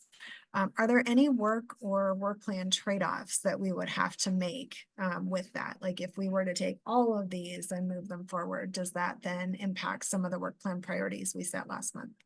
Yeah, I mean, I think the way it's represented in the memo is that we're recommending that council advise us to move forward on most of these options, not all of them. So I think with that, I think the real focus is going to be community engagement over the next few months. And then being able to draft the ordinance. We're talking about maybe completing the project potentially in Q3. I think what we're thinking is if the scope grows, like if council says you have to do all of these and maybe add these 3, then we're gonna have to look at the scope again and figure out, what might be a more realistic deadline. But in general, we're thinking that the way it's recommended in the memo is we could try to get this done by Q3. Great, thank you. Just a couple more general questions. Do you see any risks from any of the state legislation in spending a lot of time on outreach and engagement around these changes, given anything that may be coming at the state level? I'm thinking about occupancy, for example. We spent a lot of time on that, and then a few months later, kind of went in a different direction at the state. So just wondering if there are any of these that you see that might be, that the state might get into in the next year or two. Yeah, we've been spending a lot of time analyzing the transit-oriented communities bill. But again, that's really going to focus more on the developing parts of town that like Boulder Junction and our transit corridors along 28th Street, things like that. Zoning in those areas more than this particular area. So I'm not anticipating that would affect this. I think the parking bill that's currently being considered is the one that could have the biggest, ramifications to all the zones that we're looking at. If they're actually the bill that says no parking, no minimum parking can be required, something we have to be thinking about. Yep, thank you. And then last general question, you talked about 3 different types of affordability in the presentation. Am I understanding correctly that the suggestions that we're talking about tonight fit into that affordability category of slowing the increase in housing costs? Yes. We don't Okay. have any recommendations or options at this point that would have any deed restriction. Obviously, you know, with the changes that were done in phase one, we loosened up the code to allow for more housing units in a lot of zones that were smaller units. Obviously, the more number of units in a project, the more deed restricted, permanently affordable. This project is looking more just in the, you know, kind of more in the middle housing category, you know, duplexes, you know, things like that, triplexes. Okay, thank you. And so with middle housing, one of the things that I get a little bit tripped up on sometimes is the difference between middle housing as a type of housing, like a form of housing, versus middle housing as a price point, like for middle income earners. And so just wanted to be clear as to which one. Yeah, tonight, and it's in our slide presentation, where we talk about missing middle housing. So that's really, and we talked about it in phase one. Obviously, in the United States in general, it's like you get a lot of multifamily stacked housing and you get a lot of single family, not a lot in between. And that really shows itself in Boulder, because like only 9% of the city housing types are that missing middle, you know, the smaller townhouses, quadplexes, things like that. So that is the topic of tonight, not the one related to, you know, median. Not the price point, but the type. Okay, great. Thank you. Okay, that's it for my questions. Oh, and just the one piece of feedback I have is I appreciate where Lauren is going with the 1,500 square feet. And I think just that, you know, keeping in mind that not everybody is going to overnight change everything possible, that it will unfold over time, and taking that into account as we're thinking about density as we can. Seems like a thoughtful idea to me. Matt. Thanks, Nicole. I'm actually really been appreciating the questions and the dialogue that's been occurring. Carl, two things. One, this sort of conversation about what we're actually looking to address here, I think is an important one. I think semantics can kind of get in the way a little bit, because as much as we might want to, this is sort of phase two of what we would calling zoning for affordability. I see most of this work being zoning for accessibility. Because again, I think we get caught up as affordability being sort of this deed restricted, 120% AMI or less, rather than we're just sort of lowering the barrier of entry and creating more diverse sets of housing to attract different sets of people that can get into our community that are otherwise maybe inventory limited. So that just sort of, I think, might help with setting expectations, because we have a lot of folks kind of writing to us about, oh, this isn't, where's the affordability, and you got to have deed restriction. Like, that's not what the goal is here. This is maybe more for accessibility than is affordability. So I think that's maybe a helpful piece. The other kind of goes to the scoping question that you sort of just mentioned, which I'm curious about. Do I hear you right that you're hopeful we don't ask you to do all of your recommendations? And so if so, how does that come back to us? Because we're going to go through one by one, and you may hear, we like it, we like it, we like it. But then how do we then select down and not add scope? And so that's my first question. I have a second half of that, but when do we reconcile which ones we want to jettison or prioritize in order to stay within your current scoping that you have for this project? It's not that we don't want council to add things or change things. I think what the schedule that is in the memo is just assuming what we're recommending move forward at this time. So I'm just saying that, like, if council adds, some more complex things to look at, that may add to the timeline. It's not something we're opposed to. I just think that our timeline is based on what we are recommending, and also kind of where we think council might go, but we're not sure, until we have this conversation. And so the second half of that kind of has to do with combining the scope of two things, perhaps. And I don't want to speak on behalf of Lauren, who created this priority for ours, but it seems like this has a lot of overlap with what the family-friendly neighborhoods council priority is. And so I'm wondering, like, in some ways, isn't this really just maybe phase one of family-friendly neighborhoods? and we can give Lauren credit for being a prognosticator and already forecasting where we're headed. At the same time, if we're already putting aside scope for that larger piece, then maybe anything we ask beyond that just gets folded into that larger priority scope capacity that's already being built in. So I just sort of maybe looking at it from a higher, a little bit more of a 50,000 foot level of where these things fit in together. Yeah, we are looking for clarity on that topic tonight, as Brad noted. But I think if there's anything that council requests tonight that kind of goes over the line of that's more of a change to the vision or the density or whatever that was envisioned in the comp plan, that's going to go more like we're thinking that this is probably a bridge to maybe a new phase, or maybe it's a different project. But anything that involves zoning changes that really have to link up with comp plan changes are going to be, you know, a different project or a future project. This is like the bridge to that project. Yeah, if I can elaborate that.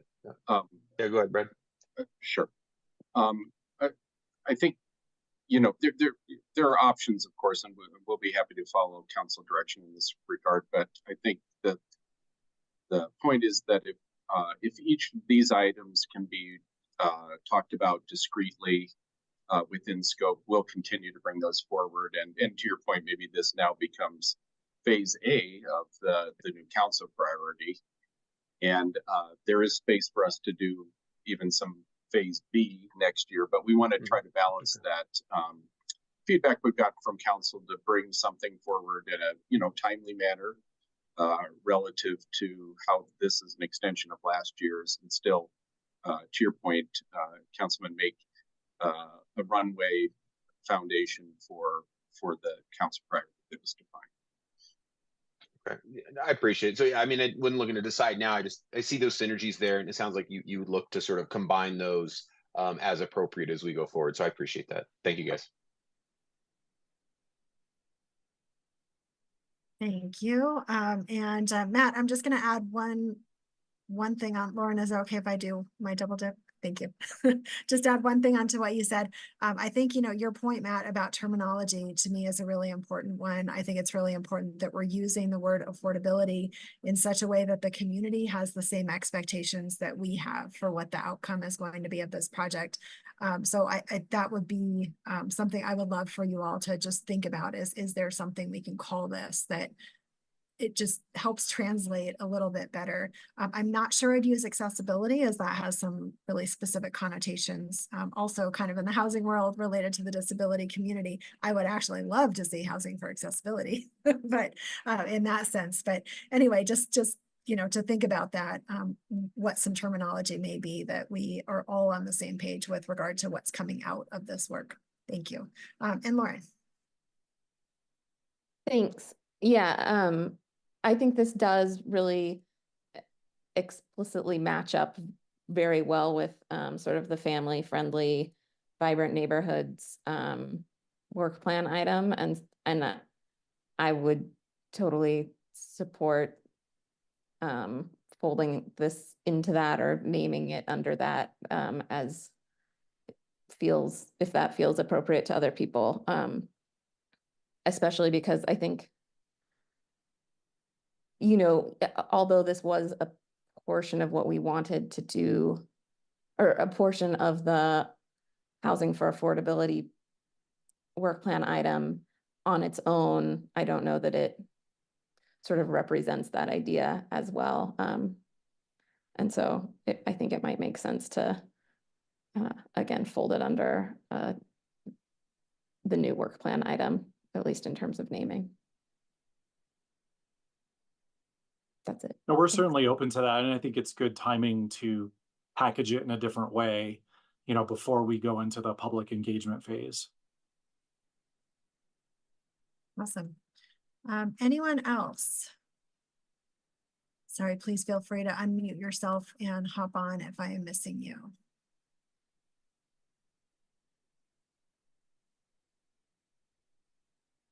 All right, so just to summarize then, it sounds like this is one that we would all like to see move forward based on the robustness of that discussion. if there's would it be possible to take the slides down just for a second so I can see everyone? Thank you. Sorry for the hassle. Can everybody just raise your hands if you would like to see this move forward, if this is, and follow the staff suggestion? I do have all the feedback we have, so we can get to that next, but just do you want to see this go forward? Hands. Okay. Nicole, quick question. Uh-huh. The only thing I am not sure 100% about is the staff suggested 3,000. Lauren said 1,500. I'm not sure that I agree with 1,500. I'm nervous about too many big changes. And so I would rather that not be a definite. How do I put that? Yeah, that's a question for me. I think that is good. And I will include that in my summary of this suggestion if that works for you. Okay, so feedback that I gathered from our discussions is that where we can, looking to combine projects for engagement purposes rather than having a lot of different meetings. Thinking about how we communicate that there are future changes coming to the community as we're doing some of the engagement work. There was some discussion around, should we go lower than 3,000, maybe 1,500, maybe 2,500, what that number is. I expect that's something that would come out of the engagement work, to Tara's point there. Is that correct? I think so, yeah. Okay. All right. So then we would get more information about that particular kind of number and what the feedback is as this would come back to us. Making sure that whatever we're enacting won't limit the potential changes we could make to the comp plan, and just thinking about whether there's some different terminology we could use so that the community has the same expectations we have, perhaps folding it into the family-friendly neighborhoods. Did I miss anything, folks? Okay, I think having gotten that first one out of the way, the next 6 will go a little faster. Still going to try to get us out of here in half an hour. So as we're going into the next one, please just try to condense all your comments, questions, everything in one place. Thank you. All right, we're going to shift gears to the RM1 zone. Can you all see?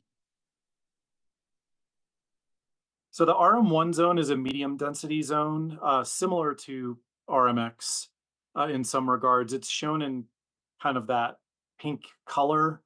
It takes up about 3.5% of the land area of the city. It's typically found in usually around like shopping centers, kind of around the fringes of like Table Mesa or Meadows or Willow Springs, up by Diagonal Crossing or Diagonal Plaza.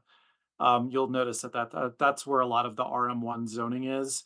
A lot of it was developed in the 1960s and 70s. There's a lot of condominiumized units out there. About 2/3 of them are condominiumized at this point. So medium density is basically 6 to 14 dwelling units per acre. So in this particular proposal, it was to apply the same FAR as RMX1 to this zone and get rid of the density requirement. When we looked at this further, we found that there wouldn't necessarily be an assurance that if we removed the density calculator, just like RMX1, that it wouldn't go over that 14 dwelling units per acre. In some regards, it's even less flexible than RMX1 because RMX1 has the 20 dwelling units per acre as a cap. So we looked at it from that angle. It's also a zone that uses open space per dwelling unit. So in this case, I think it's 3,000 square feet of open space per dwelling unit. It's not as sensitive as like the RM1 zone in terms of character. So I think when we looked at it, there aren't as many concerns that come up when we did our BVCP analysis. So what we're recommending in this particular case is we would need to keep the density limit, just like RMX1. And we find that the FAR limit wouldn't really even be necessary. So there could be some adjustments to allow some growth in the zone. We're recommending that the requirement be changed from 3,000 to 2,000 square feet of open space, or it could be simplified and just be 2,000 of square feet of lot area per dwelling unit. So that's what we show in in the table 1. Our analysis again is looking at the descriptions of the zones, the land use designations, the density caps that are in the code, and policy. So in this case, in order to not have this go over the limit, we're recommending like a 23% increase in the number of units. So either one of those options in the staff recommendation is what we're recommending. So that concludes this part of the discussion. Thank you so much, Carl. Questions, comments? Tina. Yeah, thank you. On this one, how would that development of new units look like? And how quick would it be? Like, how many more units would you get over a 5-year period, do you think, if this were to be? I think in this particular zone, we're not necessarily anticipating a lot of redevelopment because of those condo properties. It would be very difficult for those to, redevelop. So we're looking at it more like, a third of the zone. You might see the potential for an increase, but we're not anticipating a massive amount of change over a 5-year period. Okay, thanks. Any comments or anything, Tina? As long as you're there. Okay, Mark, you're up. Yeah, I'm just trying to understand the operating principle as we go through each of these proposals. Is it to create the maximum density within the confines of the BVCP, or are there other factors at play?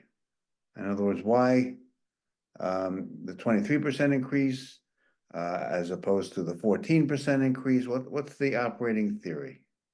Yeah, in this case, it's really just trying to propose something that wouldn't go over the maximum in the BVCP.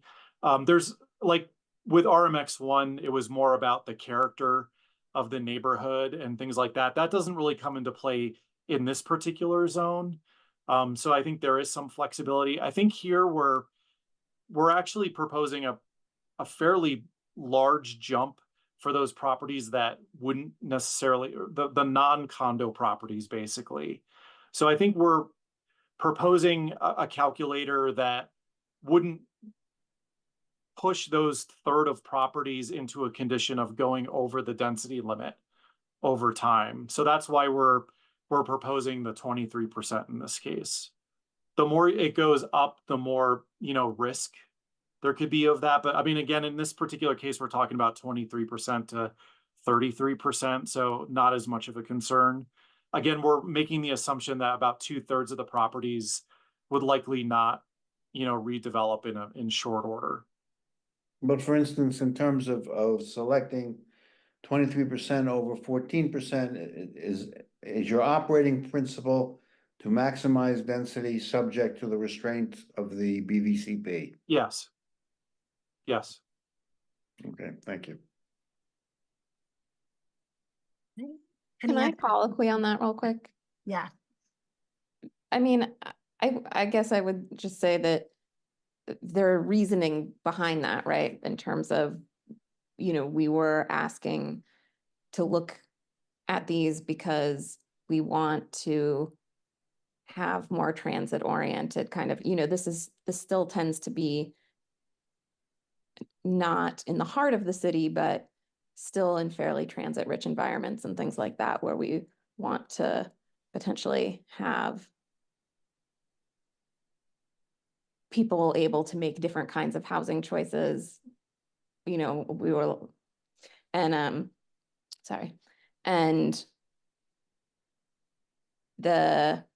isn't changing sort of like the overall size or that kind of thing. It's just allowing a few more people potentially to live in these areas. May I colloquy? Sure. Yes, still your question, Mark. Okay, what particular housing choices are you contemplating? And at what price, and what market is to be served by them? And I would ask the same question of staff. It's actually staff's recommendation. I would ask staff, what is it that you contemplate? I mean, I think just in league with how the zone is developed over time, it tends to be stacked apartments, or condos. So I think that's the housing type that you typically see abutting these shopping centers. So I think we're thinking along those lines for any future development as well. Thank you. All right, Taisha.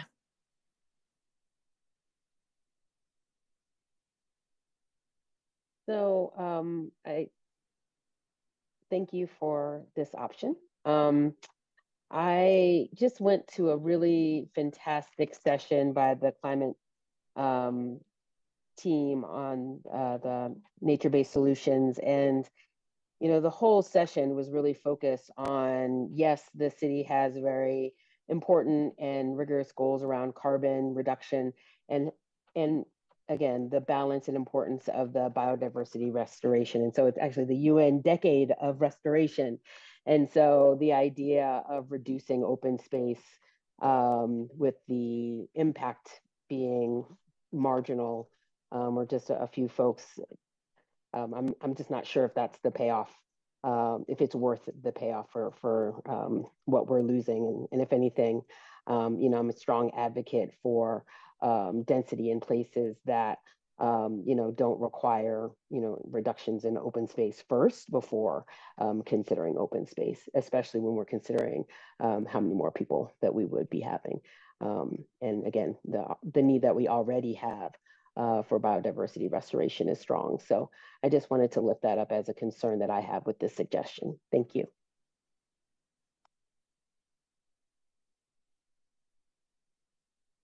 And can I just follow that up with a clarifying question to staff, I think. So my understanding of some of our zoning and building codes is that open space isn't it's not like natural ecosystem type yard things that people might have. It could just, like, open space in this context could just be a cement patio.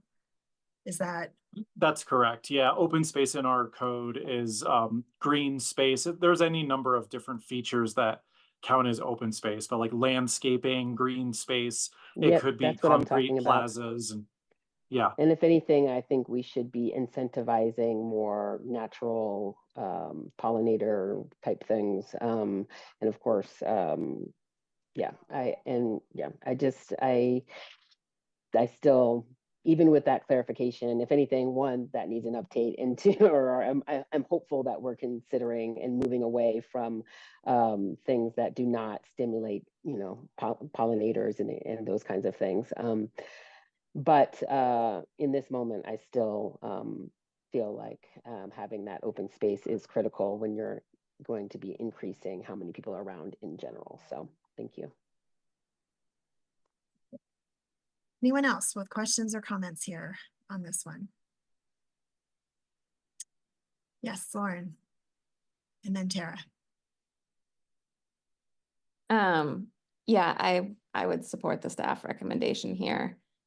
I hear you, Taisha, on the open space thing, and I do want to see us look at that in a more robust manner, but I think the way that it gets, I think because it isn't utilized in the way that it sounds, things like if the paving is red, you can count your drive lanes, like if they're Wooner sort of style paving patterns, you can typically count those as open space. I think it leads to a lot of confusion, and that while I think it's important for us to continue having green space in our developments, there are a lot of the setback requirements and things do that to some extent, and we could look at other ways. I don't like it as a tool for how many units can be within a certain building envelope, because that to me isn't, it's not actually addressing the size of the building compared to the site. It's just sort of reducing the number of people who can occupy that particular building. So in this sense, I feel like, yeah, I just align strongly with the staff recommendations, but I think we should be looking at how we look at open space in a more robust manner, so that it is providing more clarity, or so that the thing that it provides aligns more with the name that it's given on trend tonight for what we're talking about. Laura and Tara.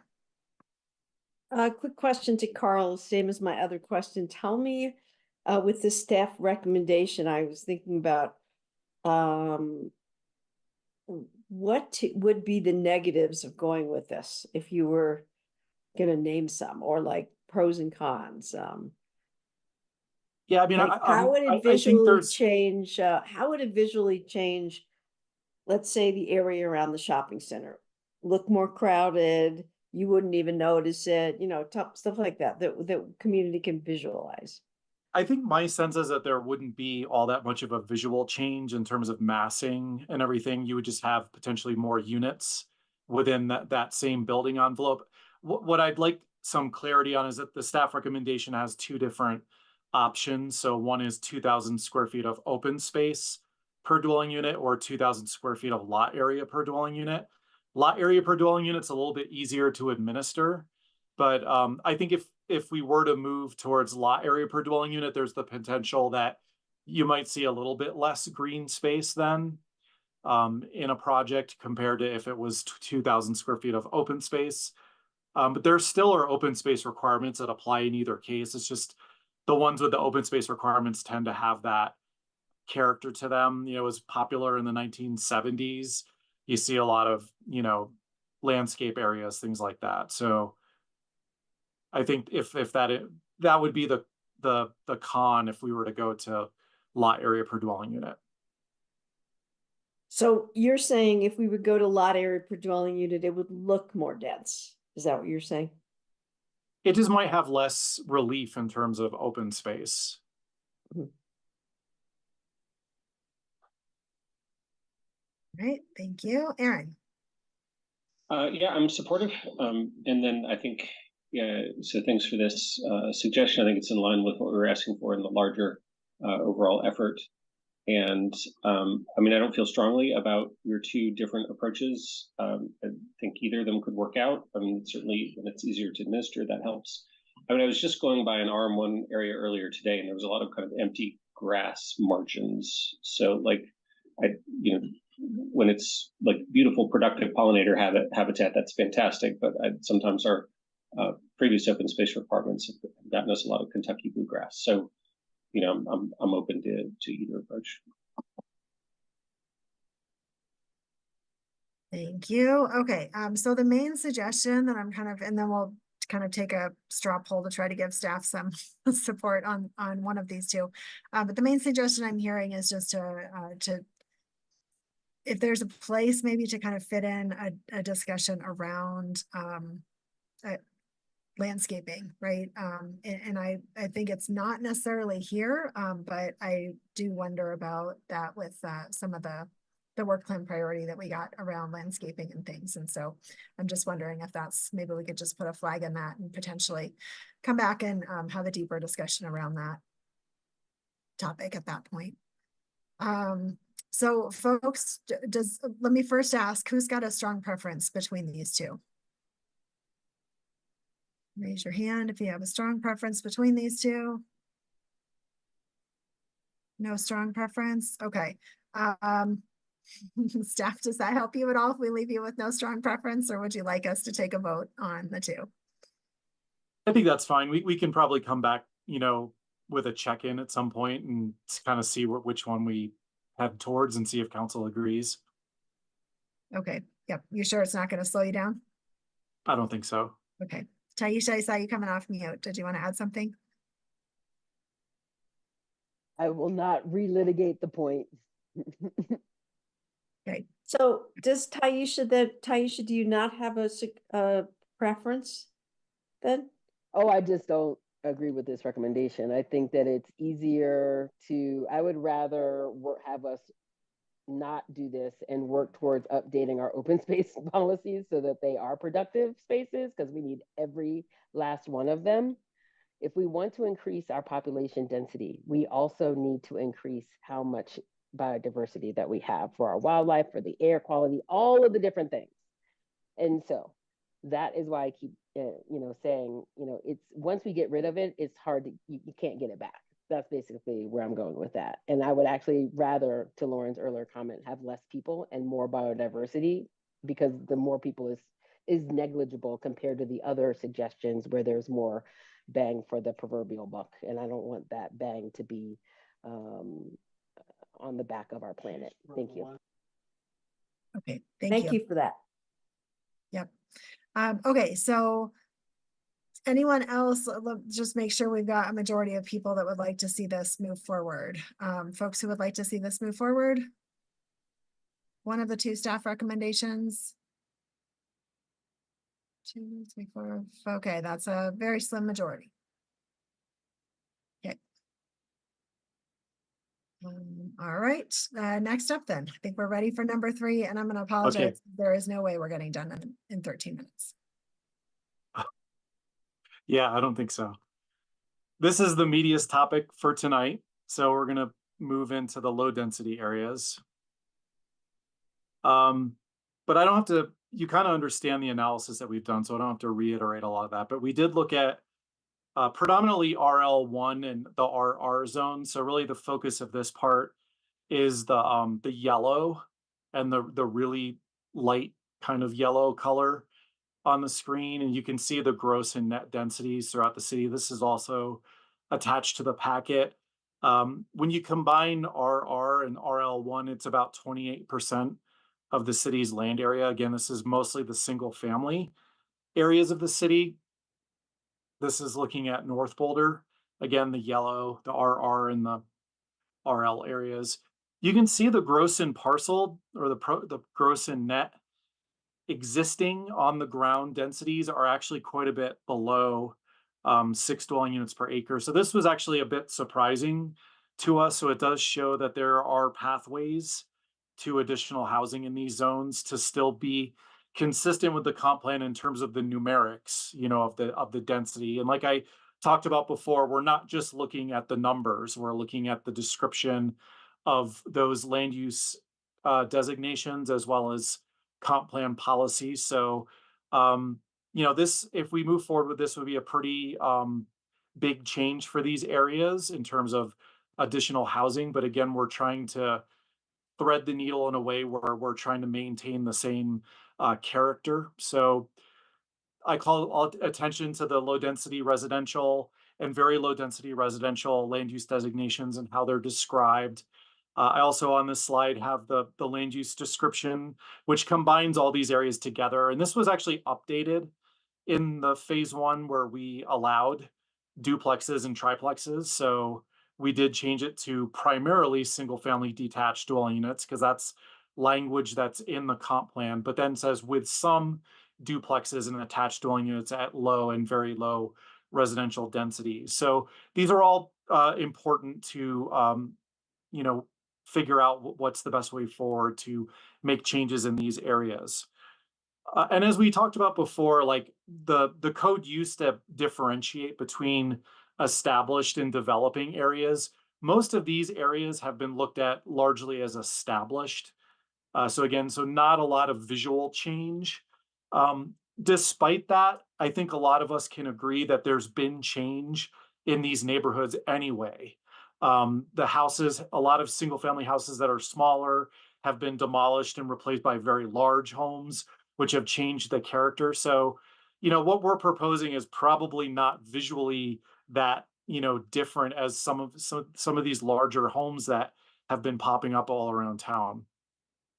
So that factored into our analysis, obviously. So as far as alignment with the comp plan in terms of numbers, the folks helping us with the data show that there's actually pretty substantial increasing in housing units in these areas that could be done and still within the 6 dwelling units per acre. But we're factoring in the fact that the comp plan talks about these areas being predominantly single family. So that has informed our recommendation and what we have highlighted in the table. So we look at that, and people can look at it differently, but that predominantly is going to be more than 50%. So what we're suggesting in table 2 and table 3 with respect to RL1 and the RR zones is that you could basically do around a 30% increase in housing units in those areas and have the same FAR that applies to a lot. We're not talking about smaller sized lots. You could see more duplexes. Obviously, the massing, would be pretty similar to some of the large homes we've seen, but they'd be a duplex. They still would have one driveway. Like typically the city doesn't allow more than one driveway, so they'd have to design it in a way that would be more akin to a single family house. So we feel that these, when you factor those together, we can recommend these particular changes. We've also included some maps with these different options, just so you can see the number of lots that would be eligible under the different scenarios. So we looked at, right now the current requirement in RL1 is 7,000 square feet of lot area per unit. We looked at 5,000 square feet of lot area per unit, 4,000, 3,500, and 3,000, and they all actually would fit within the 6 dwelling units per acre when you look at it through that lens of gross density. Again, this is looking at it in a different way than we've ever looked at it before, so I want to make that clear. But these correlate to the maps that are attached to your memo. I also have them at the end of this presentation, so if we do want to reference those, we can go to them. We just included on the slide here, these are some renderings of duplexes, that can be designed to generally appear like single family homes. Again, it's the same compatible development or bulk measures, form bulk setbacks, height limits, coverage limits, all the same requirements would apply to these particular lots. But what we're recommending is that you could change the RL1 zone to have 4,000 square feet of lot area per unit instead of 7,000. We'd be maintaining the lot size minimums for all these zones. 20,000 square feet in the RR1 instead of 30,000, and 15,000 instead of 30,000 in the RR2. That's what we're recommending. I know in previous conversations we've talked about duplexes on corner lots. We included a narrative in the memo about that it gets a little bit tricky because there's a lot of unusual street curves, and some lots, like which ones do we include as corners? It gets a little tricky, and we could certainly, write in the code like criteria for that. It just makes it more complicated. We're trying to recommend a solution that's pretty straightforward. We also understand that it makes a lot of planning sense to encourage, more density on transit corridors. So these recommendations or modified recommendations could also be applied just to transit corridors. The reason we're going with 4,000 square feet too is just because we understand that certain parts of town, even though they're RL1, there's a lot of non-standard lots, that are around 4,000 to 5,000 square feet in size. And these tend to be the areas that are a little more congested, that might have more parking impact. So keeping in mind that this would enable, more areas that to have a duplex, you'd have to have a lot that is a standard size lot. It would have to be 8,000 square feet to have a duplex. It wouldn't apply in the more congested areas. So we're kind of taking it from that angle that getting more density in areas that are less dense today. Let's see if there's anything else to add. Just like we were talking about before, like we're not expecting that if this ordinance in the future were to pass, that everything would automatically, become a duplex. It would be a very gradual change over time. So we do feel that because of these designs, it would still be consistent with the BVCP in terms of being predominantly single family in character for well into the future. So that guides our recommendation. So that concludes this portion. Thank you. Lauren, then Matt. So I had a question. You said that we could do this, sort of narrow the lots that we're allowed to do this on to just transit corridors.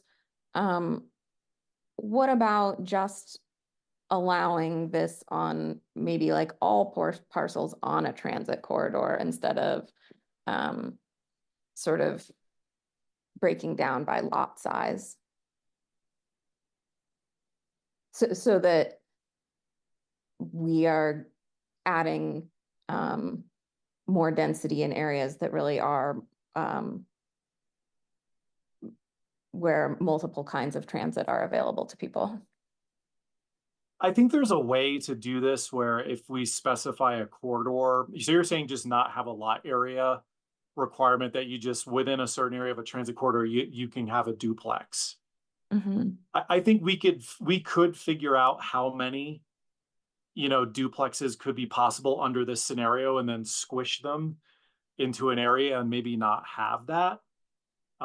I think that could be done. We'd have to do that analysis. I think that would be, I would be interested in that, just, based on trying to align our housing with our transit corridors. I think from the environmental impact side is an important piece that we're doing at sort of a variety of scales, and this would be a good one to do it at as well. Thank you. Matt. Thank you. I appreciate that line of inquiry, Lauren. That's where I was going to go with one of my points. First, I'll just sort of mention I'm happy to. I was certainly advocating for the duplexes on corner lots, but I was doing so under the assumptive sort of restrictions of those intensity standards. And so to see that staff has found a way to get us so much more than what corner lots was able to achieve, I'm happy to throw that in the trash, because this really ultimately achieves the goal of where I was certainly hoping we'd get. So I think you can put a Sharpie on that and toss that and not give it any more thought. But thank you for finding a way to get to the intent and actually liberating a lot more space for some great housing opportunities. So just one, I wanted to appreciate that and not waste any more brain cells on the corner lot thing. I guess my point or my question sort of centers on,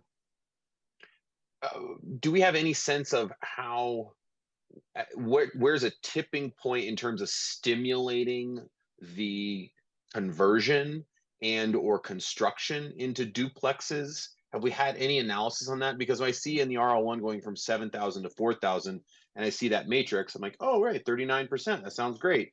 But have we done an analysis on the sort of construction side and builder side to be like, is that a number that's going to actually really stimulate us actually achieving those outcomes?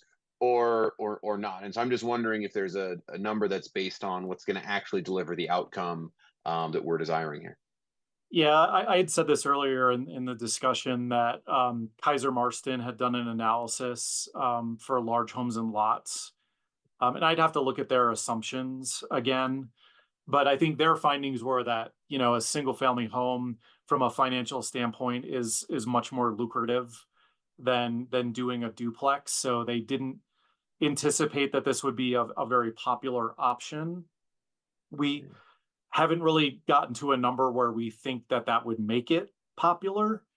But that said, and I said this earlier, I have been getting a lot of inquiries about it. Like there have been developers and builders that have been contacting me on a weekly basis, really, since this project started, that indicate there's a lot of interest in doing duplexes. And I do hear from people that, talk about wanting to have their, parents be able to live in an adjoining unit or something and have that option. So I think just anecdotally, there does seem to be a demand for it, even if the numbers don't necessarily speak to that. I appreciate that sort of, reminding us of that part. I think it's key because candidly, I think this is suggestion 3, I think is the most exciting of all these recommendations, just for me personally. And I think of some of those key goals for our housing. So I really appreciate staff really leaning into it and getting creative, because this is really meaningful. And in terms of attracting and retaining families, certainly on the west side of town where we've got some schools and we have enrollment challenges, I think this goes about as far as we can go until we make changes to the comp plan. So I just want to give a lot of credit to the work to meet that objective. And I'll just circle back to what Lauren was saying. I like the idea of transit corridors. And I'm wondering if there's kind of a yes and, right? I mean, we could compress it there, but if we can sort of keep where you've got this for rest of RL1, maybe transit corridors can, to Lauren's point, be just an area that is independent of square footage, and we can provide that density where we actually have the transit to accommodate that density meaningfully. So I think those are all some great points to move forward with. So again, thanks for the great work on this. It's awesome. Thanks, Matt. Tina. Yeah, so I'll just echo what Lauren was saying about the transit corridor. I'm interested pretty much in the transit piece only, just knowing how many car trips are generated by families, unfortunately, and hopefully we'll get to another day where that's not the case. But I think that the one thing I liked about the transit bill was it's just recognizing the reality of how people access transit was within about a quarter of a mile. And I think that's how they set their perimeter. So we might want to use some of that language for that as well. And then any way to encourage some kind of affordability component in this, if we can get creative. And I don't know how to do it, but if we can think about ways to come up with a building incentive for developers to create more affordable units, or whether it's a smaller unit, I think that would be great. And then the last thing is when we increase density on the WUI, I think it is, the wildfire urban interface, just continuing to think about how people will evacuate as we increase our numbers in that area of town. So how do we do the modeling to make sure that increases in people can be accommodated? I think this will be a very slow increase. I'm not concerned too much, but I also don't want to not be planning for what's going to be another incident sometime. Thanks. Thank you, Tina. Aaron? Yeah, just a quick clarifying question, Carl. So allowing a duplex wouldn't increase the size of the building that's allowed, correct? It would still need to be the same size. You could just have 2 units in it. Is that right? Yeah, it'd be the same floor area ratio, bulk plane, solar access, coverage requirements, everything that applies to single family would still apply. Great. So yeah, thanks. Like Matt said, thanks for pushing this and seeing what we can get done here, because I think that's very promising. I do like where Lauren's going about instead of the original proposal, that I'm interested in saying, well, you could do a duplex as long as it's within a quarter mile of the transit corridor. And that could keep us within our BVCP limits, or maybe it's not a quarter mile, maybe it's slightly less, depending on what the numbers come out. But that would allow us to stay within our BVCP limits, but focus some additional intensity where there is more transit. So I like that approach for tackling this. And it does dovetail neatly with that council priority, right? It's moving in this direction as well. Thanks. Thank you. Mark? Yeah, I frankly don't understand what it is we're trying to achieve here in the RL1 zone. Duplexes are probably going to cost or be sold at somewhere around $1.2 million per unit. And that's if you're looking at a 1,250 square foot unit in a 2,500 square foot building, which will cost you $1 million just to build at today's prevailing rates. So without an affordability requirement, I have no idea why we consider this to be a positive social objective to create, $1.2 million, $1.3 million little 2-bedroom duplexes. If you look at that picture up there, that my number of 1.2 million is probably very low if they're going to build something like that. We're just building. We're zoning for density. We're not zoning for any other value that should be important to us. Somebody sent to me today a page from the annual report from the Colorado Coalition for the Homeless, which says supply without affordability does not create more affordable housing. And you know, begs us to ensure that there are meaningful affordability provisions in bills to address transit-oriented development. We're doing none of that. We're just saying to developers, you can now do more things and sell them at very high prices. We will have no impact whatsoever in the RR1 and RR2 zones. I don't have any problem with reducing the lot size from 30,000 to 20,000 feet, but you're only going to get very large houses. You're going to get very expensive houses, because the price at which somebody is going to have to pay to acquire that lot is going to require them to build an expensive house. And in most of the RL1 zones, even a 4,000 square foot lot is going to permit them to build a house large enough that it's going to be in the mid ones from a purchase price. So what exactly is it that we are trying to do here? If we are trying to do something that will enhance affordability, we need to start to address affordability. We're not doing that. This is just zoning for density, and we can discuss it all we want, but that's the true impact of it. There are no houses that are going to be built by developers that are going to be attainable by anyone who works for the city or is a first responder, and we can try to package it any way we want. We've already had the discussion on how can we name it in a way that will make it more appealing. Well, naming something to be more appealing without addressing the substance of what you're doing has no meaning. Okay, that's just marketing. And we ought to look at the substance of what we're doing, not how we present it to the community.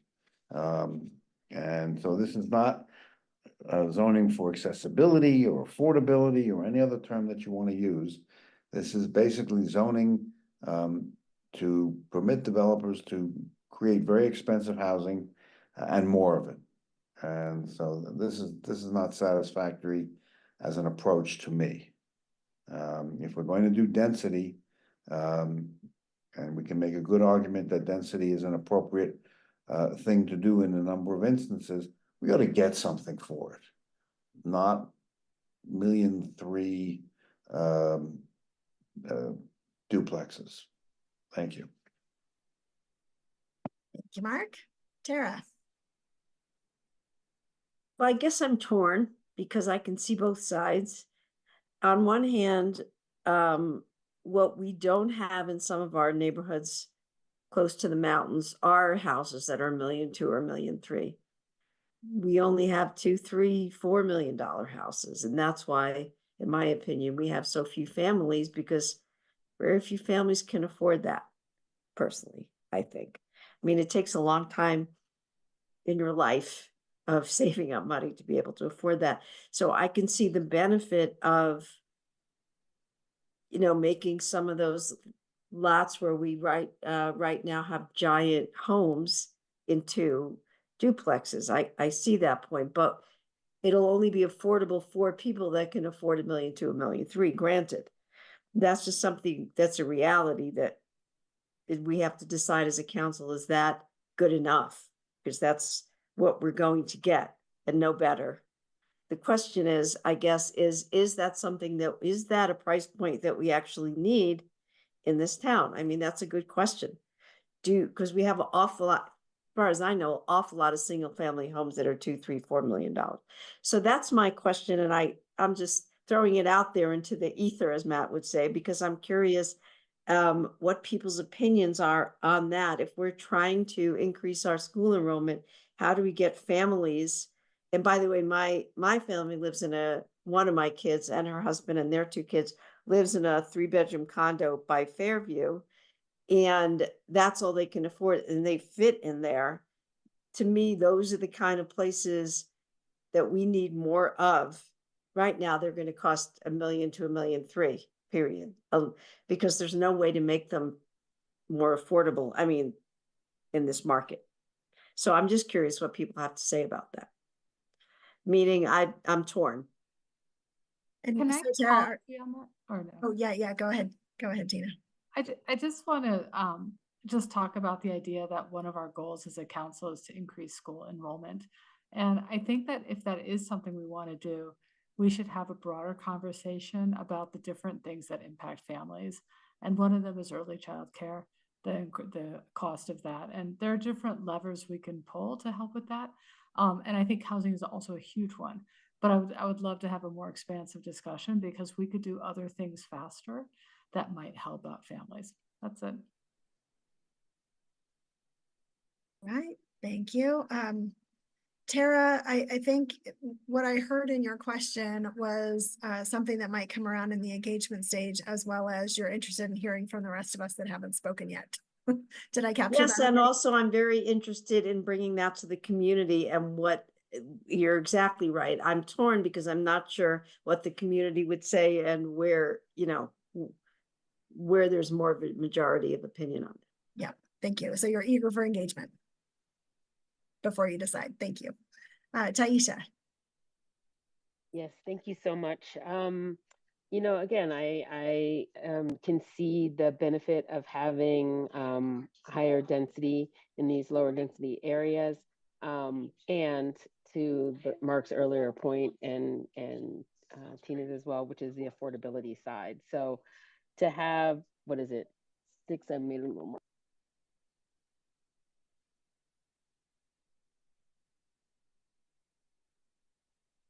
Taisha, you got muted. To have 7 recommendations and 0 of them actually meaningfully affect affordability when the title of this item is zoning for affordability just feels disingenuous. So that's just from a trust perspective and community, like as a community member, if I read that and I'm like, affordability, amazing. And then I start reading the document and I'm like, wait. Right. That's just, it's not, again, we need to title things to what they are. And to Mark's point and suggestion, this is actually zoning for density. And that's not a bad thing. We want density, right? That's one of the things that we say we want. But another thing that I heard on the campaign trail and that we talked about at the retreat was affordability. And to me, again, this seems disingenuous if it doesn't have that affordability component, both permanent affordable housing and other forms of affordability. So again, this suggestion to me without a meaningful affordability component is not one that I could support. Thank you. Thank you. And Aaron. Just real quick in answer to Tara's question, just that if a lot currently allows a 3,000 square foot home and you can only do a single family home with it, that single family home would be far, far more expensive than the 2 duplexes that you could now put in there if we change this, right? So it's not affordable housing with a capital A, but the 2 duplexes will be much, much cheaper than the 1 single family home that is currently the only thing that you could build. So I would just say that would be the benefit of pursuing this policy. I would just, sorry, just to Mark's point, I mean, the calculations even in the hotline, again, I think actually you raise a even broader question for me is I would love us to revisit the terms and how we're defining these terms. Because obviously, and I'm, others who have already done this in previous councils, I'm sorry, apparently this took 3 councils to get here, right? But language matters and how we define things matter. We had a whole conversation about chronic nuisance and how important it was to have clarity. And I think we need to have clarity here. This is something I also brought up at the retreat, the need to revisit these terms and be very clear and do them in a way that regular folk can understand, not just real estate folk. This IMI and the some percentage. What is it? In a way that is very, very clear. So yeah, I just wanted to say that, again, 1.5 still takes out that's not a police officer's salary, that's not a teacher's salary, that's not a nurse salary that would get you that type of house. So I just want to be very clear on, even at a duplex cost, that would not be the socioeconomic stretch that we're talking about when we say affordability. Thank you. And Mark, I saw your hand go up. Is this the colloquy to the colloquy, or you're muted though? We can't. Colloquy to the colloquy. I don't know if that works. Okay, just a very quick example, the last duplex I saw marketed was, I don't know, about a year or so ago. It was on Spruce Street, and it was 2 duplexes at about 1,450 square feet each, and they each were being marketed at about $1.5 million. And they both sold. That to me is not achieving any of our social objectives with respect to duplexes. And I think that's what we're going to get. And my question I ask is, well, what are we doing and why are we doing it? If that's the result, where's the benefit? Thank you. Thank you, Mark. And Ryan, and then I've been sitting on pins and needles waiting to make my comments. Two quick things. I would just generally agree with what I've heard Aaron, Mayor Brockett, and Councilmember Folkert say on this. That's my first thing. Second thing is, Councilmember Weiner asked what people think, and this has kind of become a sprawling policy conversation. So I'll just make 1 or 2 points. First, I'd like to come to the defense of, I forgot who talked about our language, but what I took from the discussion earlier was that there are fundamentally different goals we can have. And when we talk about middle housing, and in some cases that refers to the cost of the housing, the financial cost. In other cases, and aptly today, we're focusing on the form of middle housing that is between the large single family home and condos, and that give more diversity of ways to live for more people, including parents and families and seniors and others. And so I identify with that conversation earlier. I think we should be focused, and I think this is really what Councilmember Wallach was getting at, is what are we trying to achieve? And so I would associate my interest in part with that, and that by itself has value. I also think, and I didn't actually come into this with a full analytical thought on goals, but I do think with part of density is that it is a precondition for more and better functioning public transit. It is a factor in people's accessibility and being able to live closer to where they need to go with less reliance on the expenses of a motor vehicle. And both of those are inputs into more affordability. I'm not saying that's it. And clearly the home price is the very top thing. But I have to say on this subject of, well, if all we care about is density, well, I would just like to offer that density actually does bring us benefits towards affordability if we manage it in a strategic way. So that's all I have. Thanks. Great. Thank you, Ryan. And okay, I just have one question, Carl, for you around this, and just kind of, again, getting to Tina's point around the time scale of the changes. So I live in South Boulder. There are so many reasonable sized homes that were here when I first moved in about 15 years ago that are now giant, massive homes, single family homes. It's taken about 15 years to get there. Still maybe just a quarter of the homes, if that, maybe 20% that have become these kind of giant behemoths. Do you anticipate that this type of change would happen over a similar time scale, so that, we're talking like 15, 20 plus years out before we start kind of noticing that things are changing? I mean, that seems reasonable to me. I mean, again, the hope is that it's not that noticeable as a small house going to a big house. And whether that many people choose to do duplexes, it's hard to say. But yeah, I think that's the timeline that we're really looking at here. Okay, thank you. And then just kind of to my comments, I wouldn't really want to do this just along transit corridors unless we're absolutely having to for some reason with the density calculations, because these giant homes really are changing the character of the neighborhoods. And sorry, Lauren, for using that term, but in ways that are making them more exclusive and way more expensive than, even a $1.5 million duplex. Developers are building more very expensive housing right now. And it feels like this may be a way to kind of get a foot in the door a little bit here. I think, you know, I really hear people's questions and concerns about affordability. And I think this is why it is so important that when we're talking about these issues, we're clear on what type of affordability we are talking about. And so staff, I'm wondering if there's a way, if you can come up with some language for us that is better. Mark, it's not really about, you know, trying to, thinking of the wrong, sorry, it's getting late enough that my brain isn't working, but we're not trying to fleece the community. It's really just about what are the expectations that we, each of the 9 of us have, that the community has, that staff has when we're using these terms. It's kind of, Taisha, to your point about just clarity of language. Clearly, this is violating some of our expectations when we're talking about affordability.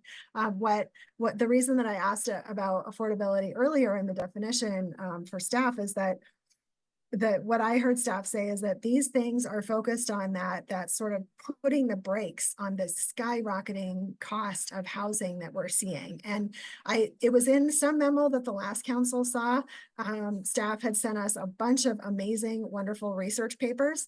And in some of those research papers, it talked about how measures like this, they don't lead to short-term affordability. They're not going, that is not the mechanism for doing that. And if policymakers are looking for that kind of affordability, we're looking at things like, you know, housing vouchers and supports in other ways that are getting us to affordability for the community, while some of these other mechanisms that are putting the brakes on these skyrocketing costs are getting there. And that I'm wondering if within some of the financial strategic plan, as we're thinking about ways to get more funding for some of the things we need in the city, if that's a place where we might be able to think about what are the types of incentives and those kinds of things that we are bringing in to create actual affordability, right?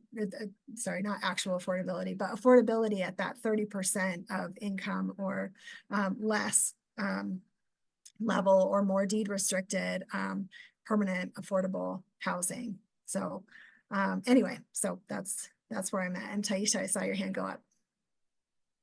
I mean, I definitely hear you on that. And I definitely appreciate those insights. I think for me, it's just a $1.5 million house. You would need to make $280,000. And a VVSD teacher who's been working for more than 15 years makes 75. So when I'm saying we're really like, and to your point, like, I hope we can clarify these terms and really have a robust discussion, because one of the things we heard in affordability is the affordability to buy a home. And so this is the other piece. As someone, when I'm thinking missing middle, I'm thinking of people like myself who are renters, who have lived here for a long time and who want to buy a home and want to, you know, move into that level and is not able to. And so again, I just, you know, again, $1.5 million for this level of effort without having any kind of affordability component around some of the things. It feels like we're, again, putting a lot of focus in one area, and then, you know, we're not having the complementary conversation. So yeah, that's the piece that I'm really struggling with this component. So again, I can get excited about us moving from single family to duplexes 100%, but this doesn't change the issue of working families being able to live in the city of Boulder. Families like teachers. Thank you. Thank you. And Matt, I saw your hand go up, and we've got 4 more of these. Yeah, I mean, for clarity, I think we're kind of talking a bit past each other here a little bit. And I think it's just worth sort of grounding ourselves on 2 parts here. And reminding, phase 1 was very much focused on affordability. And there was a lot of progress made on the phase 1 of this work to address affordability. Even though it carries the same name, this work is not that. And so to have a duplex that's 1.5 surrounded by homes that are 2 and 3 million is a tremendous gain of affordability, but in a way that also makes it more accessible. There are plenty of families that are moving to our sister cities that are spending perhaps that much money on a big single family home, but would much rather be in our community and can take those compromises to do so. And so I think as much as we do want to focus on our service workers, our teachers, our nurses, and our firefighters and police officers, we have to do that work. Yes, and think about how do we lower the barrier of entry so that to get into the west side of Boulder, it's not just 2 million or bust. How can we lower that and make it a little bit more accessible to get into our community? So I think it's a yes and issue, and I don't think we need to choose a path where one is at the cost of the other. And I think we got to find a way to figure out how to do both of these, because they both are critically important to building to foster a community that has vibrancy on all sides of the coin. Okay, thank you, Matt. Let me just summarize some of the feedback that I've heard, and then we can just take a quick straw poll on the suggestion. So possibly doing this more broadly along transit corridors, either instead of the current recommendation or in addition to. I heard a desire for considering things like fire evacuation and how we're fitting this into some of our emergency plans. Let's see, just general questions that I think maybe are for other discussions. What concurrent work can go on to influence that 30% affordability or the deed restricted affordable? And then I heard a question that was a real clear question around, I think this is engagement research kind of stuff. Do we need the price point where this will be at? Is that a price point that is needed in the city? And then again, this issue of how we're defining affordability and talking about it came up. And so I think that's probably a theme among all of this. Okay, so yes, Aaron. I would just add I think there's interest in renaming the effort. Yes, yeah, and that was, sorry, so to be more clear, right, that we are defining even this work in affordability terms that we can all understand. Maybe clarifying goals, it would be a way to put that. This isn't just about messaging. This is about syncing our goals with our message.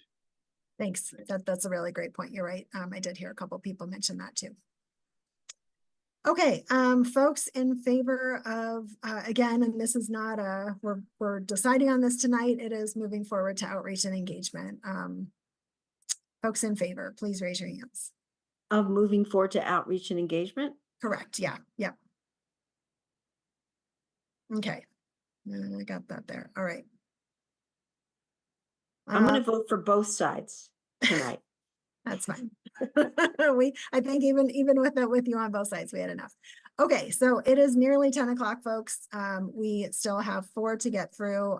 Carl, I'm going to ask that you might do the presentations on each of these all together, because I think this is, and then we will kind of take some straw polls, give some comments afterwards. Thank you. Okay, I'll go through the next options, which are, I think, easier. And then we can go back and do, the straw polls. So the next one kind of dovetails a little bit with this conversation on the affordability aspect. There was one council member at the last discussion that asked that we look at additional restrictions in low density areas as like a condition of approval, basically. That's similar to like what we do with accessory dwelling units today. And that's like looking at some sort of owner occupancy requirement. If someone were to create a duplex on their lot, like there would have to be some sort of restriction on the additional unit. That's something that we were asked to look at and make a recommendation on. So, it's pretty common for owner occupancy requirements to be applied to ADUs. It's not very common in our research for it to be applied to a principal unit, like a duplex. We did look around, it was mentioned to look at Glenwood Springs. Glenwood Springs, we've been in contact with them. They were looking at having this type of requirement, but they ended up moving away from it, instead having some sort of like restriction on workforce housing. They moved away from owner occupancy, finding that there were social equity issues with that. The only other 2 examples that we found that were kind of along these lines were a California state bill that enabled smaller lots to have a duplex if they had an owner occupancy requirement. We haven't followed up with them on how that's working. St. Paul also had something similar. I think our analysis is that, this particular option is kind of counter to the goal of the project to encourage housing. This would just create another barrier. There is obviously, some issues like investment properties coming in to buy up these properties. Some of that could be slowed down by having these requirements, but it would require a lot of staff monitoring. It would require staff to administer. There would be permitting delays. So there's just a number of concerns that we have about this. So we're not recommending approval of this option, finding that it's not consistent with the original goals of the project. We can come back and talk more about this after. I'll move on to the next one. The next ones are relatively straightforward. So last time we did the ordinance, staff had proposed maybe exempting missing middle housing from the site review process. That ended up not getting incorporated into the ordinance. Rather, council just asked us to rethink it. Should we do this? And we were also asked to reach out to the centers for people with disabilities to see what they thought about if there was more of a promotion of missing middle housing, and with the concern that a lot of missing middle housing doesn't necessarily have accessibility requirements for disabled folks. And so we did reach out to them. They did express some concern. Our thought is that there's already incentives in the code that we've already built in for middle housing. There doesn't necessarily have to be an additional incentive. So based on what we heard back from the Centers for People with Disabilities and how the building code, specifies accessibility requirements, which often don't apply to these housing types, we're not recommending this option move forward either. As an alternative, we're putting it out there that maybe we should be thinking again about exempting 100% permanently affordable projects from site review. We already do have an administrative process that applies a lot of the design criteria that apply through site review. We think that could work. It would also help us in working towards meeting some of the provisions and goals of Proposition 123. So that's what we're suggesting here is maybe we get rid of the missing middle exemption and rather change it to exempting out 100% permanently affordable developments from site review. So I'll move on.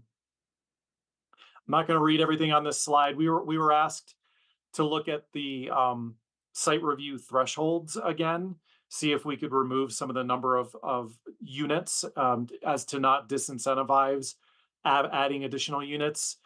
So we're proposing the changes that are up on the slide.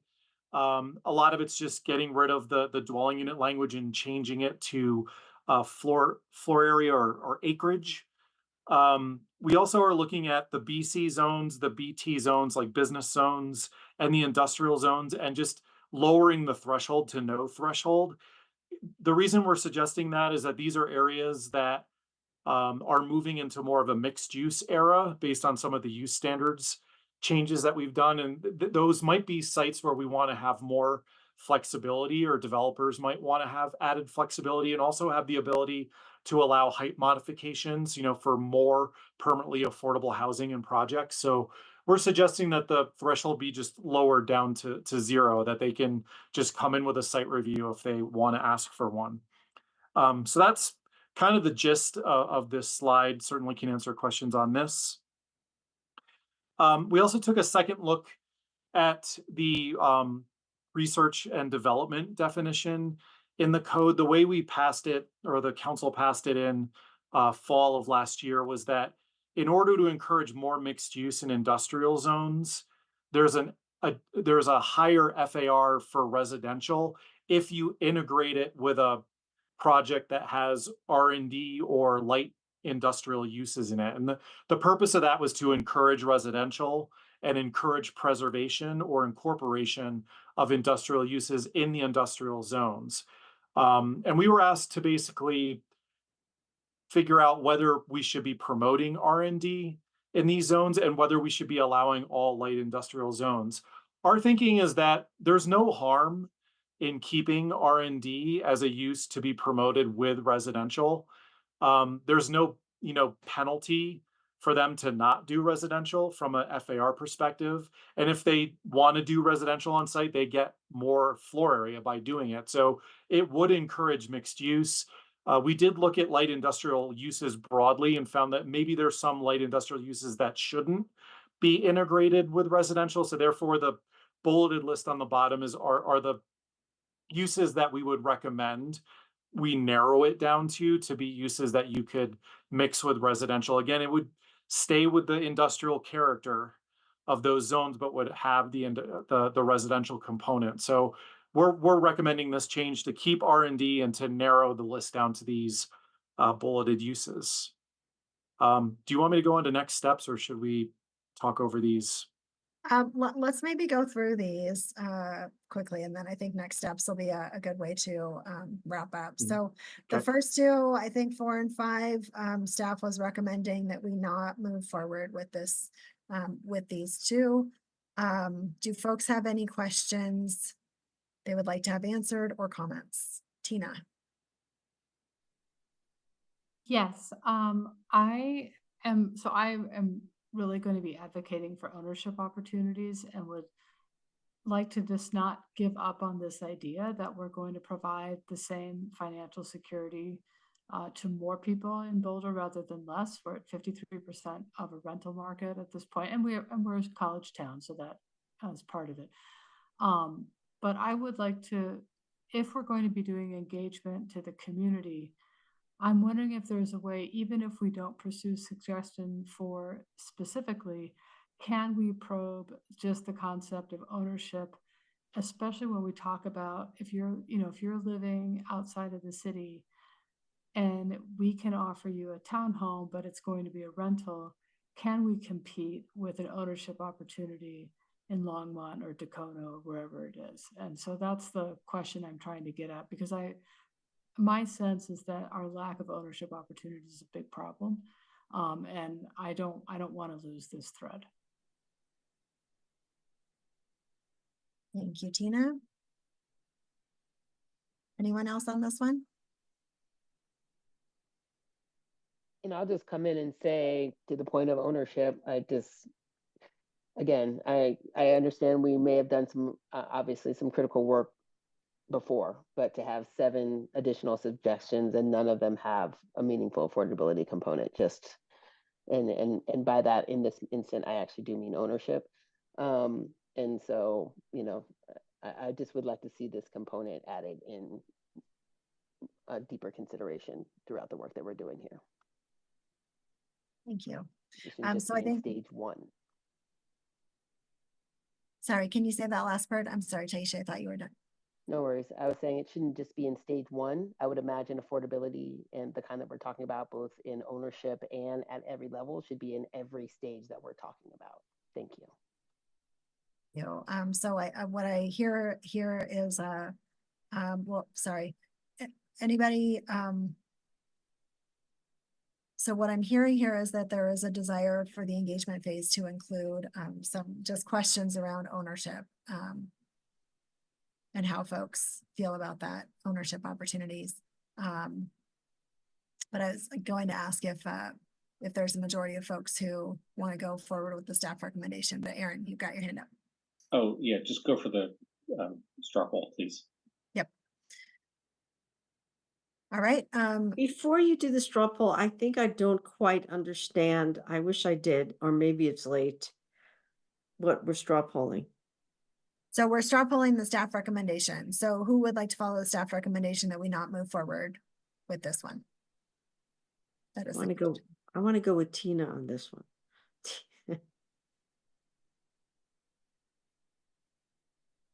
Okay, so staff, it looks like we do have a majority that would like you to explore this one.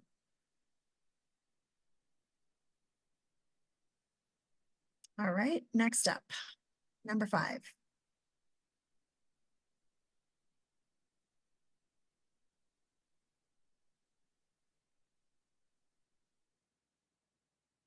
So this is getting rid of the middle housing exemption and going with 100% permanently affordable exemption from site review.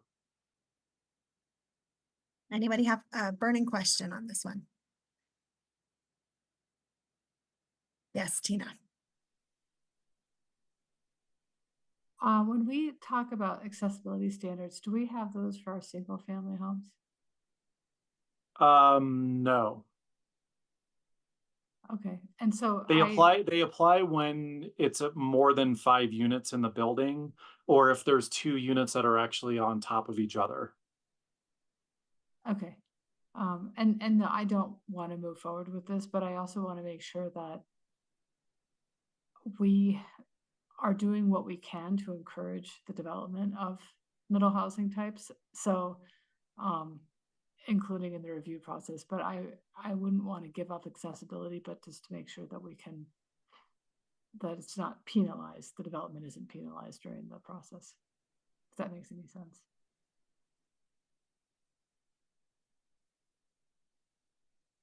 Nicole, you're muted. Sorry, just gonna turn it over to you, Aaron. All right, thanks. Yeah, I agree with not moving forward with the original proposal, but I really appreciate staff bringing the recommendation to exempt 100% permittable affordable developments from site review.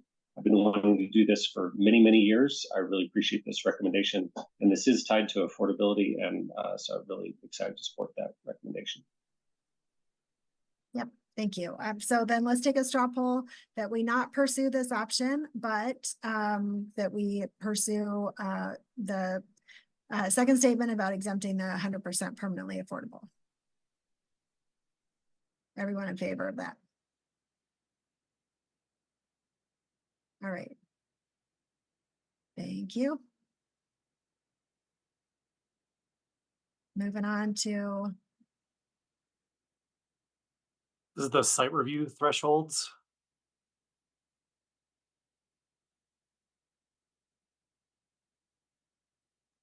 Nicole, you're muted. I have a question about this one.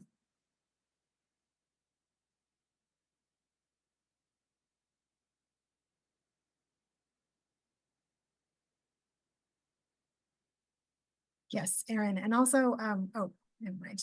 Oh, see that Mark just got back in. Thank you. Aaron. Oh, I just appreciate how you all dug into the weeds on this thing, and so don't have anything but support. You, Tara. You know, this is terrible to say, but I just want to go back to that last question. I'm so sorry. And just tell me if somebody could tell me what would be the detriment to doing to exempting 100% permanently affordable developments from site review, what would be the negative consequences of that? Before I say yes, I might take back my yes, even though it probably doesn't matter. I think our concerns in the past were that, site review is a value add process in terms of design quality and making sure that the design is, looks good in the outcome. In the last few years, an administrative process has been developed for those types of projects that apply much of the same criteria. So we're expecting that those would undergo the same design process, but it wouldn't be as lengthy, it wouldn't be as expensive. It's meant to allow these projects to move through easier. Because I'm glad to hear that, because I do definitely think we need to have some sort of control over the design aspect. We can't just let it be a free-for-all in the design world. So you're telling me that I can be relaxed about that? Yes. Okay. All right, back to number 6. Anyone else have any comments or questions there? All right. Everyone in favor of staff's recommendations on number 6. Moving forward to engagement, outreach, coming back to us eventually. Okay, that's a clear majority there. Thank you. And the last one, number 7. Are there any questions or comments about number 7 as it comes up?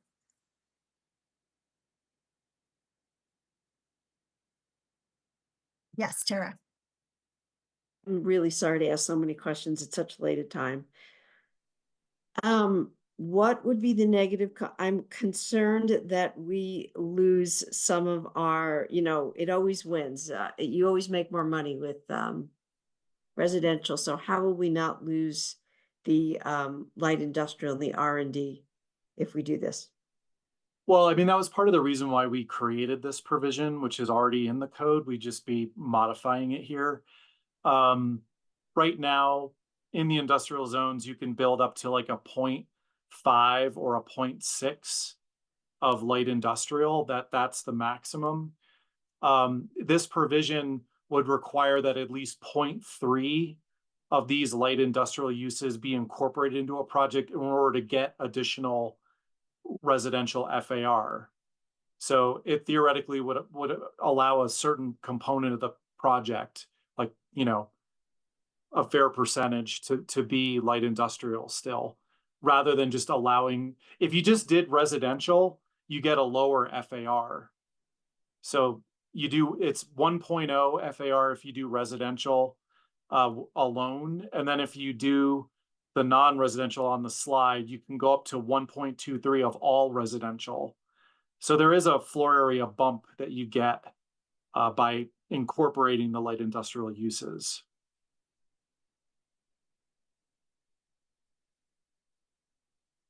You're muted, Tara. I said you might as well be speaking a different language with your comments. What? I probably would say that better at 7 p.m. than 10 p.m. But Lauren, I have a question for Lauren. I hope this is okay. Lauren, you know how I feel about keeping our light industrial businesses in Boulder. Will this affect it, in your opinion? Are you up still? I am still up. I am tired because I'm in the desert and being in the sun all day, apparently. It's killing my brain cells. But yeah, I think that this will, it allows us to keep these R&D and light industrial uses and also do some residential along with that, which I think is a good way to go, because we're not sacrificing one or the other. Okay, thanks. Anybody have any other suggestions or feedback on this one? Yes, Mark. Oh, you're muted. Yes, it is very late. And we're all tired. So I'm losing the train of thought on this one. What is the point of narrowing the list of light manufacturing uses specific categories? yeah, I went through this slide pretty quickly. So the reason we just took another look at all the language that's in the code right now just says R&D and any light industrial uses, but some of those uses are like, you know, heavy manufacturing, you know, things that have a lot of impact on residential uses. So it just didn't make sense to have all of them. So we went line by line and just tried to figure out what are the light industrial uses that we want to promote and ones that we didn't think would be too detrimental to residential if they were on the same site. So that's why we narrowed it. So a plumbing business would not be included here, would it not? I'd have to look at the code and see what a plumbing business would fall under. What about somebody who's got a shop making artisan furniture? Would that be in or not in? I think a lot of those just fall under the light manufacturing definition. Again, I'd have to go and look at each of the definitions. Okay, but we just excluded the ones that could have impact. Okay, I'm just concerned that we've created a specific list and things outside that list are not going to be permitted. But yeah, we can take a broader look at that. And okay, yes, maybe you could show us what's not permitted. That would help.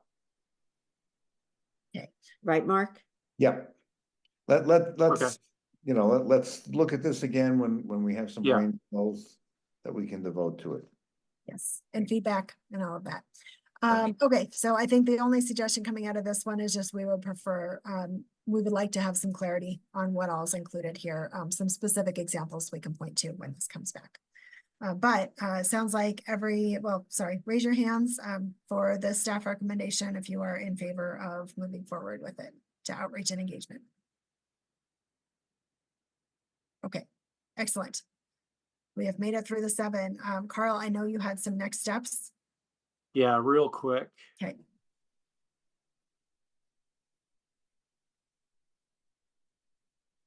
Okay, next steps, if I can read this. So obviously following the direction from tonight, we're going to move forward with the options that council has asked us to move forward with.